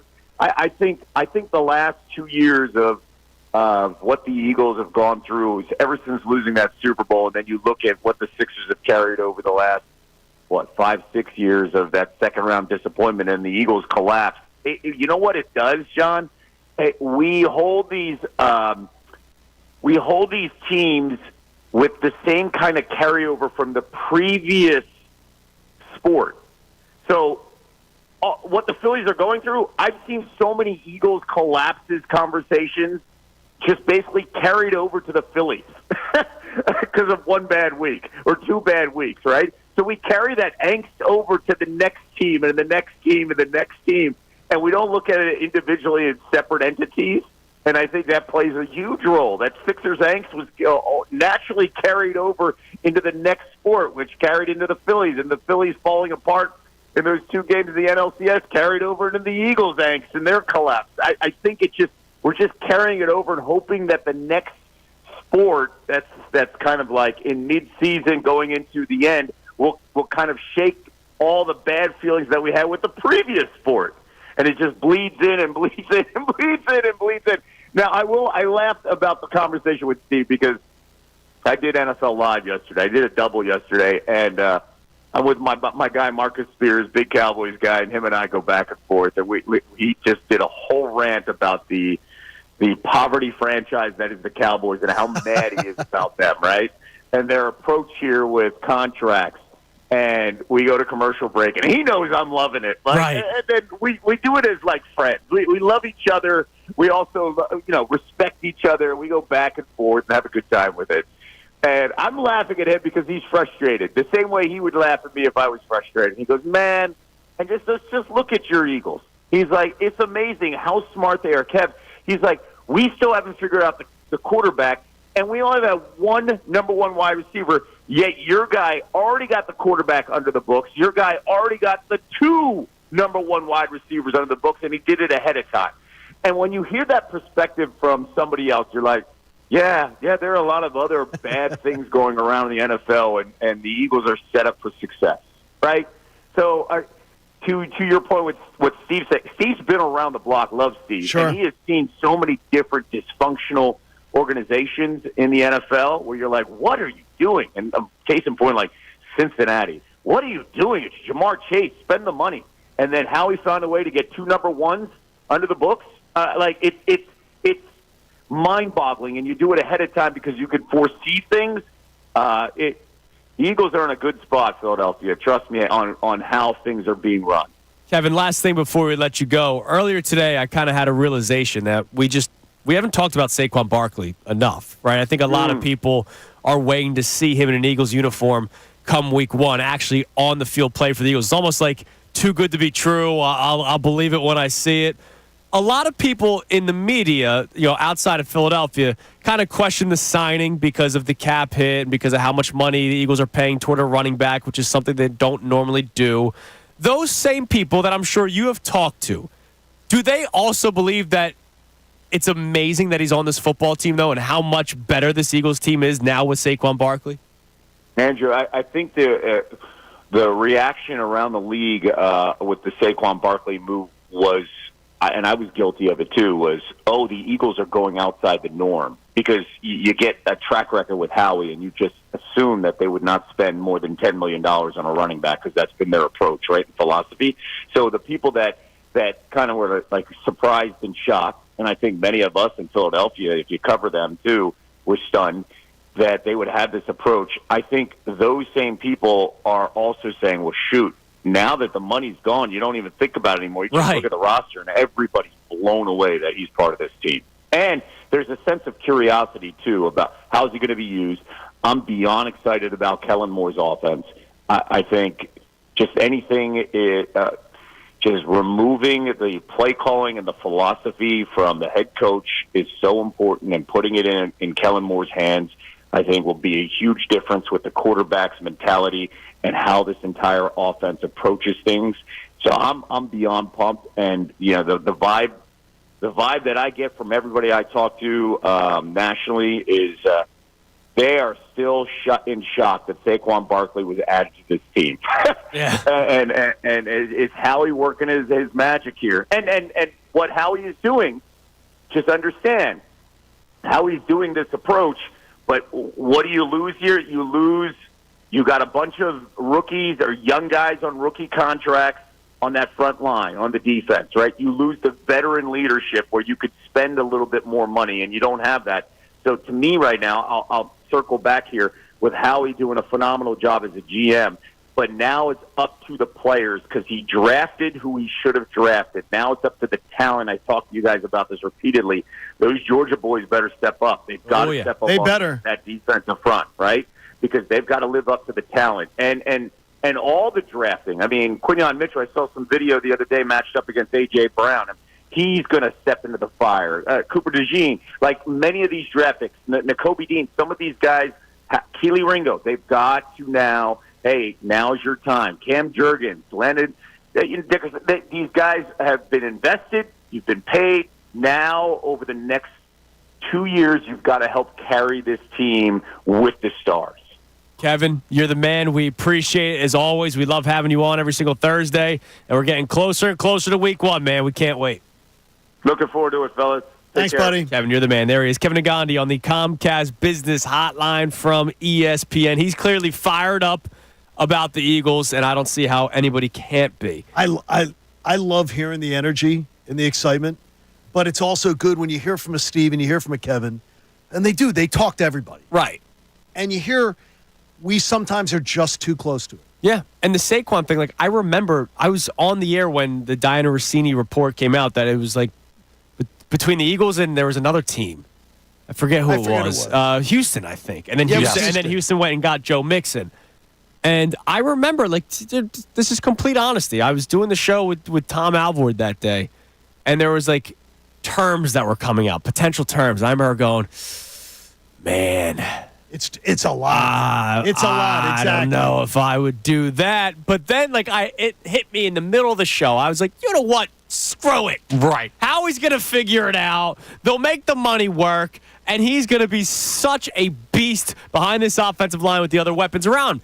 And I think I just quickly came to terms with that, where I think a lot of Eagles fans didn't, which I'm actually impressed, because you know how Eagles fans are. There's a lot of people that whatever the Eagles do is perfect, right? Like there's a lot of pom-poms. They won't disagree with any decision that Howie makes. You're too negative. I think a lot of people were actually kind of questioning the Saquon signing at the time, but I think everybody's kind of getting to that point where we're excited to see him. The national media, a lot of people said that was like a signing of a C minus. Like you read all these grades, and it wasn't because of the player. It was because of the contract. And the thing is, I understand the contract discussion. Right, you have to do it. But again, I have been schooled into just giving Howie Roseman, talk about earned benefit of the doubt. Right, absolutely. It's like the Phillies that I'm not going to worry about them finding a way to snap out. The last 2 Octobers have given them a lot of grace in my book. Right now, Howie Roseman deserves a ton of grace. He does. And being able to figure out contracts. And Kevin just said it. Now the money's in the books. Like, they don't have to sign any more players. Right? Like, it's done. That is correct, like, yes. I get it. It was the first move. And so a lot of people were like, oh, man, you gave Saquon all that money. Patrick Queen, it looks like you're not going to be able to get him now, blah, blah. Now that the offseason's settled and you've seen all the other moves that the Eagles have made, which there have been some cool, like Chauncey Gardner-Johnson is back, right? Correct. The Saquon Barkley signing did not steer the Eagles away from Chauncey Gardner-Johnson. They got the guy that everybody wanted to come back here. I did. I wanted him back here. Like, at this point, you got to forget about the money because Howie knows how to manipulate it. Well, the one thing is, too, is that, again, there's organizations you give the benefit of the doubt. I do not give the benefit. I don't think the Flyers have earned it yet, even though I believe in Jonesy and Briere. I don't think the Sixers have earned it yet because I haven't seen the results. Phillies, Dave Dombrowski, I'm like a Kool-Aid drinker that I think he 90% of the time is going to make the right button push. Yeah, absolutely. And the Eagles, Howie Roseman, it should be relatively the same way. All right, so I want to bring this up. Okay. And we'll have more time in the next segment to get into this, but I want you to think about this during the break. So I'm all Saquon Barkley'd up, and I started thinking before the show. I told you, I read that article. I forget which news source it was. They ranked each team's biggest offseason. It was a Bleacher Report. Sorry. Bleacher Report. Bleacher Report did all 32 teams, the best offseason addition that they made. Saquon was number one across the board, and like 20 of the teams were draft picks, right? Like Marvin Harrison Jr. was one of them. Like the Eagles acquired a bona fide, proven star in the league. And then I started thinking, is Saquon actually the biggest addition that the Eagles have made this offseason? I think C.J. Gardner-Johnson's bigger. Right. Because of the need. Not because of necessarily the player. I think Saquon is the better star player. Right. But need, I'd feel tell me this. If we did not have Saquon here and we did not have C.J. Gardner-Johnson here, I would be more worried about the Eagles without C.J. Gardner. I totally, Absolutely. totally agree. But I go back and forth because of what we were talking about with the have we talked about Saquon enough? I don't think we could possibly comprehend how dominant this guy could potentially be. Yeah, he could be really freaking like, good, remember man. the narrative he of very well could be. like the Christian McCaffrey Panthers narrative? It was like, wow, this guy's a good running back. And then he goes to San Francisco, and it's like, oh this my guy's God, really, this really guy good. can't be stopped from scoring. And I remember a lot of Eagles fans, when the signing first happened, started going, whoa, last time they did this was DeMarco Murray. Well, DeMarco Murray was a north and south runner that was trying to run east and west with Chip Kelly. DeMarco Murray was not Saquon Barkley. Right, and DeMarco Murray didn't fit with Chip Kelly's style of offense, whereas Kellen Moore's offense, Saquon Barkley, like, this is a perfect marriage. Like, everything about the signing, forget the contract for a second, was a perfect marriage. It makes Jalen Hurts' life easier, which then makes the rest of the offensive life easier, and then it makes Kellen Moore's life easier to add him into the football game. So, again, an embarrassment of riches. I'll say this. Could the biggest addition that the Eagles made not even be a player? Could Kellen Moore be the biggest addition that the Eagles made this offseason? I want you to think about that. I might make the same face you made eating that burrito. Coming up next, I'm going to play you a clip from Tim McManus from The Best Show Ever. Tim, of course, at camp every single day. And he talked about this new look offense. And the burrito and the Tim McManus article are right around the same level of happiness for me. Play those for you coming up next. And also, a crazy picture that I just saw that I'll send to you both. Whoa. During the segment. Okay. It's Kincade and Salciunas, 97.5 The Fanatic. Fanatic Sports Update.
The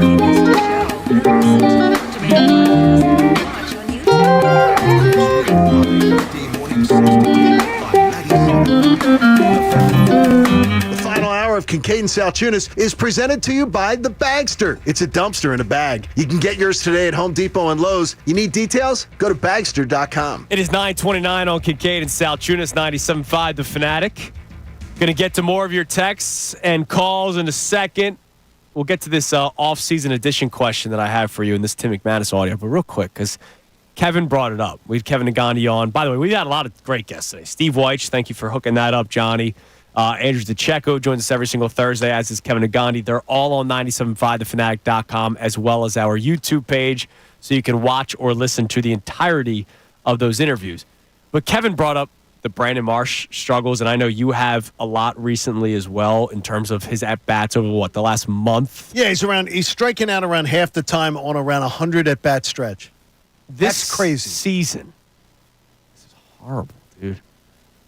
He has 98 strikeouts. Do you guys want to guess how many plate appearances he's had? 240. I'll go a little higher than that. 320. 306. Okay. So he is striking out pretty much a third of his at-bats. Yeah, it's not great. I'm gonna tell you this, just again. I don't think that I don't think Marsh will be a part of 2025 plans. I don't think that they will. I think he will be gone from the 2025 plans, and I think that they will look, even with the success of this year, they will look to redo a few things. They're not going in next year with the same outfield plan they had this year. And I think we expected that going into this season.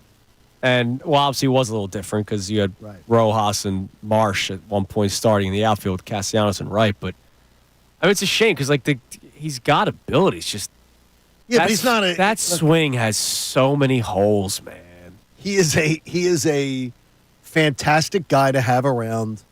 Situational. You can't pinch hit him. And, in fact, you did yesterday. You got to walk. I think they broke into CNN when he did. It's like you just can't. You can't use him that way. Now, he'll absolutely be in their plans for one reason, and it's because he's got 3 years of arbitration still. And it's cheap.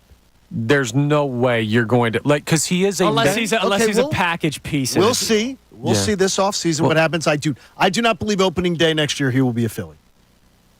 I will take that bet right now. Okay. I mean, you have a bunch of really high payroll guys. We talked about it in the trade deadline conversations, how you can't move prospects because in 2 to 3 years you're going to be in a situation where the salary is astronomical.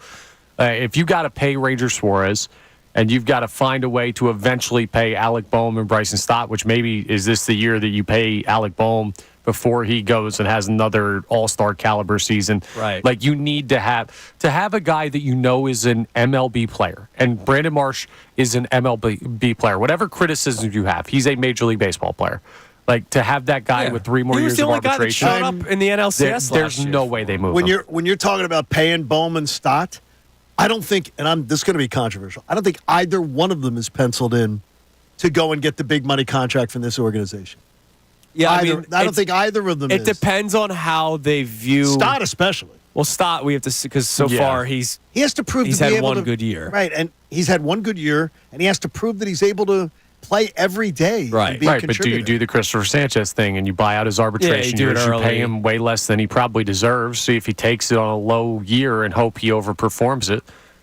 I don't know. I think this lineup has, for the success it's had, has way too many holes. It does. Yeah. And I don't believe that they're going to go into next year with the same plan. Right. Yeah, but I think it would be much more likely that you move Castellanos, like they already tried to do last. Can you get somebody to take 2 years at $40 million? I don't know. Well, that's what I'm saying is what's likely and what is easier is to make moves on somebody else, because then you can package and get creative. Right, but even if you acquire another outfielder, you're not moving Marsh. He's not going to another organization with 3 years of arbitration still in. They'll just put him on the bench. He won't start, but he's going to be a Philly. Now, the Alec Boehm thing, very confident with that. We will see. Alec Boehm thing's interesting because it depends on what they value. Because how many times have we said corner infielders typically you need power. You need 30 home runs. Now, when he's driving in 21 RBI in the month of June. It was wild. When he's driving in 12 RBI in the month of May, and he's leading the league in ribbies and all these things. 28 RBI in the month of April, right? When he's doing all these things early on in the season when guys are on base in front of him, that's tremendous. That's something that, I don't want to ignore that. It's amazing. But when a team's scuffling and there's nobody on base in front of him and he's not driving in runs because there's no one to drive in, you go, all right, I need a little bit of a power surge here. So I wonder what the Phillies value as an organization. I am not of Connor's belief at all. I think that this team, I'm not going to say drastically because that seems like really bold words. I think this team is going to look significantly different next year. Well, who's not under contract? Because they've got the only guys on this team that are not under contract right now would be who? Jeff Hoffman. Austin Hayes has more team control. I don't know Esteves' contract. Esteves is arbitration. is a free agent. So you've got maybe two guys that aren't already under control for next year? Mm-hmm. This team's going to look largely the same next year. Okay. Unless they make a trade of a star player. I do not believe that is the case. I do not believe that Dave Dombrowski is going to go, yeah, we're rolling it back again. I do not believe that, and I think that they will be on the market. How do I say it? I believe we will hear significant chatter about Luis Robert. Yeah, probably. This offseason. From what I was told yesterday, things got closer than discussions went into the 5 o'clock hour significantly as far as that they were willing to maybe make that move. Because they realize you can't have two center fielders who could be a total net negative for and you. This is going to be that next year they will look to have I was told yesterday, somebody that I really trust, they will look to have a regular center fielder, 140-game center fielder next year, and the interest in Robert was intense. So let's live in that world, intense. Right? So that's Rojas, because Marsh and Hayes are a perfect platoon. Marsh crushes righties, Hayes crushes lefties. Unless the other team that you're going to make deals with wants Marsh. Right. Because and they want the 3 years of Marsh control. is not an untouchable. No, absolutely not. I do not believe in any way, shape, or form. They're going, well, Marsh has got to be here. He's one. Let's pencil him in on this side. Right. Yeah.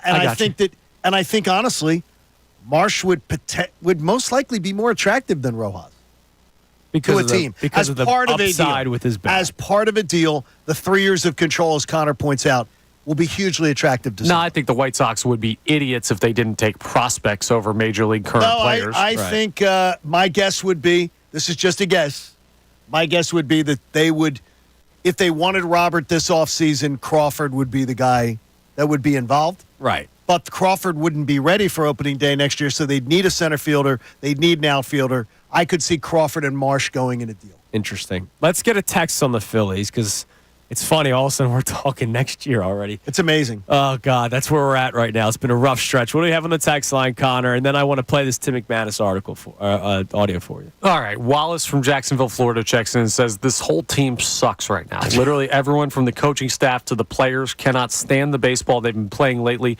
This stretch almost feels like the beginning of last year when they got off to a bad start. But I try to think of this stretch as getting all the bad baseball out now and turn it around in the next couple months. That's how I've looked at it. I keep on saying I'm glad it's happening now. And Connor, you're not wrong when you say that doesn't mean it won't happen again in October. It might happen again in October.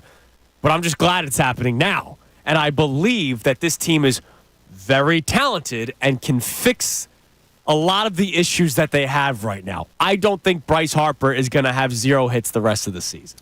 You don't? No, believe it or not, I don't believe You're that. a hot take artist. All right, so is Kellen Moore potentially the biggest offseason addition for the Eagles? Here's Tim McManus with the best show ever yesterday following another day of training camp. The first thing that jumps to my mind is the way that the offense looks, particular with motion. As we know, that was a big sticking point last year. The offense got static. The rest of the league is kind of evolving. People were saying When is the motion going to come? And the answer is now. Under Kellen Moore, we've seen a ton of it. And, it was immediate. As soon as we started watching the individual drills and what's usually just running back handoffs, we saw running backs instead, at least during part of it, coming in jet motions across and then practicing that. And then so we're seeing that kind of misdirection, and it's opening up some holes. There's examples where Saquon Barkley will flash off to the right, and he'll have a linebacker move with him, and that'll open up a seam for Jalen Hurts to shoot through in a different way. And so you're seeing more confusion. Not that the defense looks confused. I don't want to get it twisted in that way, but they have more problem solving to do pre-snap, and I think that's one of the major changes that we're going to see under Kellen Moore with this offensive scheme. So could it be Kellen Moore as the biggest offseason addition? Well, you know that I'll cast a vote that I think that could very well be the case. All right. Well, we'll continue this conversation coming up. Also, I got to send you this random crazy picture that I saw. All right. I promise you it's appropriate. You will not be calling HR. All right? Or maybe you are. I don't know. People are offended by everything, so maybe they will be. By the way, here comes a 2024 Summer Olympics update presented by Ace Hardware Plumbing, Heating, and Cooling Electrical Services. We'll be right back. We got the Key 3 coming up as well right here. Kincade and Salciunas on 97.5 The Fanatic. Westwood One Sports presents this special update on the 2024.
9:47 on Kincade and Salciunas, 97.5 The Fanatic.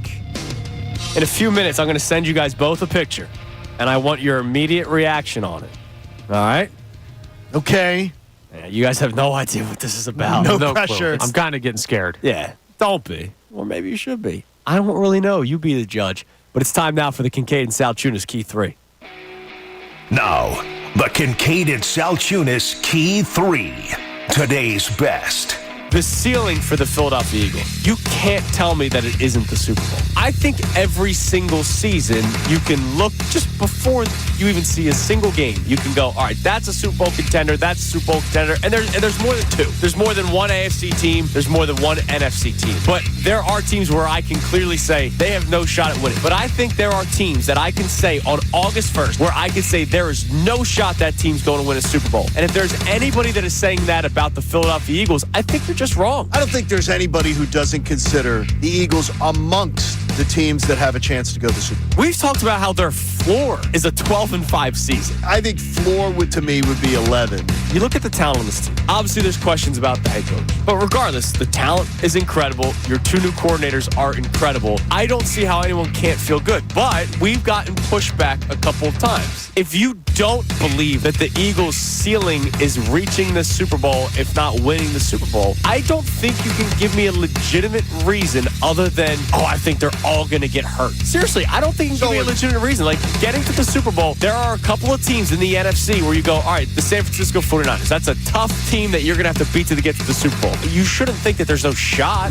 Right now, we got some football to talk about, Johnny. With a great national insight reporter.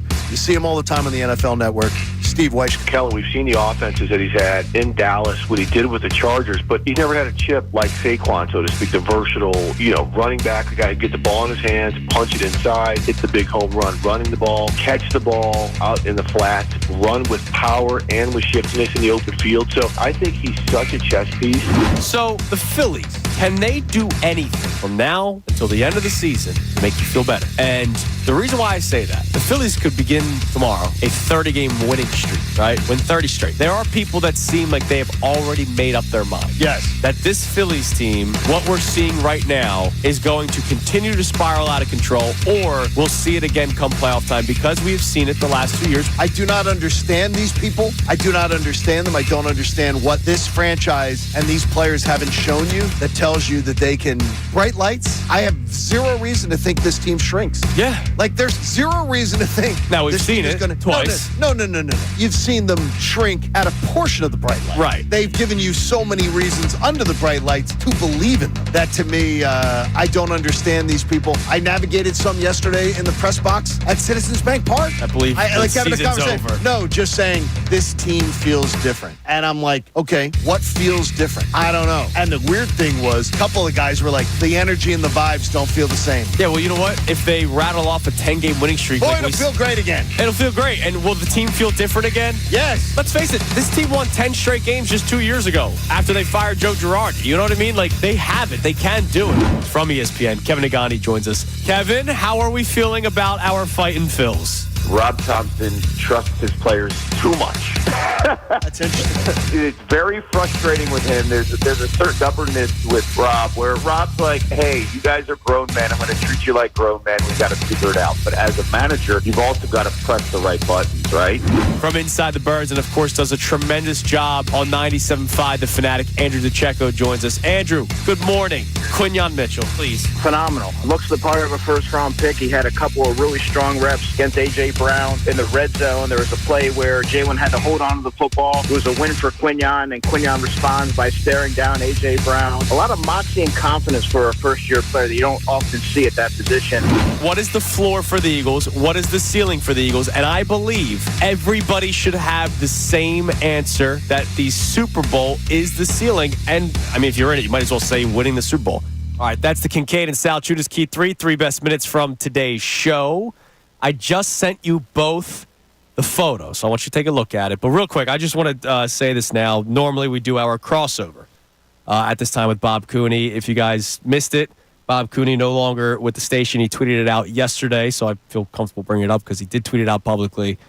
And we love you, Bob. We love you, Bobby. Every person here at the station loves Bob Cooney, not just the talent, but the person and the father and the friend, and you name it. So we love you, Bobby, and we're gonna miss you. Okay. All right, the picture. The picture. Yes. I had a thought. I do too. What's the thought? Hey. No, but I was like looking at it, just it looks a little. It was a good off season. All right. He doesn't. So it's a picture of Pat Mahomes. Yes. But it could also be a picture of Fat Mahomes. No, I don't say. He looks a little bigger in By that the way, picture. it is not a doctored photo. You remember when we saw Russ Wilson and Russ looked like what is this dude doing? He's put on like whatever. Like Mahomes looks like he's been enjoying his offseason. He has been. Why do you say that? Because he does. He looks. I don't know. He looks He heavier. looks heavy. That's not Patrick Mahomes. Who is that? Wait, what? Exactly. Who is it? That is Dylan Raiola, who is a quarterback. I know Dylan Raiola at Nebraska. Oh my gosh, the guy. That's not Patrick he Mahomes? He transferred from Georgia. Yep. Oh my gosh, Dude, it's weird, isn't it? that is weird. He wears the number 15. He walks around like him on the field. I started watching video of this guy when he walks. He does the weird waddle He does thing? the weird waddle. He does things with his hands Okay. that like Mahomes. That is not Patrick Okay, Mahomes. His trade father- Hurts today. Draft him. No, I'm kidding. His father, I will tell you this. His father is a sports psychopath. Oh yeah, One of those dads. like the How's You he know, behind you the know wheel? how I, you know how I Marinovich? send you the. I always send Connor and you guys the memes on the Yeah. father that's overly Yeah, the coaching his kids. Marinovich, His yeah. father's crazy. I believe Raiola went to 3 different high schools Oh, is that in right? 3 years, like to transfer around. Oh, jeez. I know somebody he like that literally from he literally screwed. days. He till Georgia. I don't a lot know. of It stuff seems I like know. he created Patrick Mahomes too. That's So- amazing. Dude, it looks It's right? humble. Like when I saw that picture yesterday, I was like, "Wait, this isn't Patrick Mahomes." I'm glad you guys didn't see it, and I'm glad that you guys are talking about how fat Patrick Mahomes got. Well, and it's not like fat. and It's it's just not noticeably even bigger. Patrick Mahomes. He looks heavy. To the point where Tyreek Hill tweeted out the photo saying, "Wait, this isn't Patrick Mahomes." Like one of his own former teammates. Yeah, that's wild. It's amazing. That is wild, but I would say that young man has had and that's a young man. Oh, he's 19. That is a young man. Yeah. Connor, is it safe to say he shouldn't look that shaky? No, I don't know. Look how you want to look. Remember Jared Lorenzen? come on man, the now. hefty lefty? The hefty Bro, lefty, I did. But look dude, how you I don't wanna know, look. dude. This guy, you're saying this guy looks hefty, but this guy He looks does like he look could hefty. kick all out Yeah, of our mass. asses Yeah, well, too. that's- John, there's an old Yeah. principle in sports of physics. This mass equals gas. Like you throw hard if you add Hey, weight. I don't need to be hearing that today. Not in this room. Fair enough. All right. Hey, support life-saving cancer research. Join us and our generous partners, FT Young Heating and Air Conditioning, and make a donation to the American Association for Cancer Research. You can do it today at 975thefanatic.com/AACR because cancer research saves lives. All right, everybody have a great, great rest of your day. We'll be back at it tomorrow on a Fanatic Friday. Coming your way next, Bill Colarulo hosting the show, Ray Dunn producing. Everybody have a great rest of your day. Oh, wait, caller 1-215-263-0975. First caller to the contest line. I told you I wouldn't forget. Gets our 4th and final $50 Wendy's gift card. Did you? Enjoy that breakfast burrito.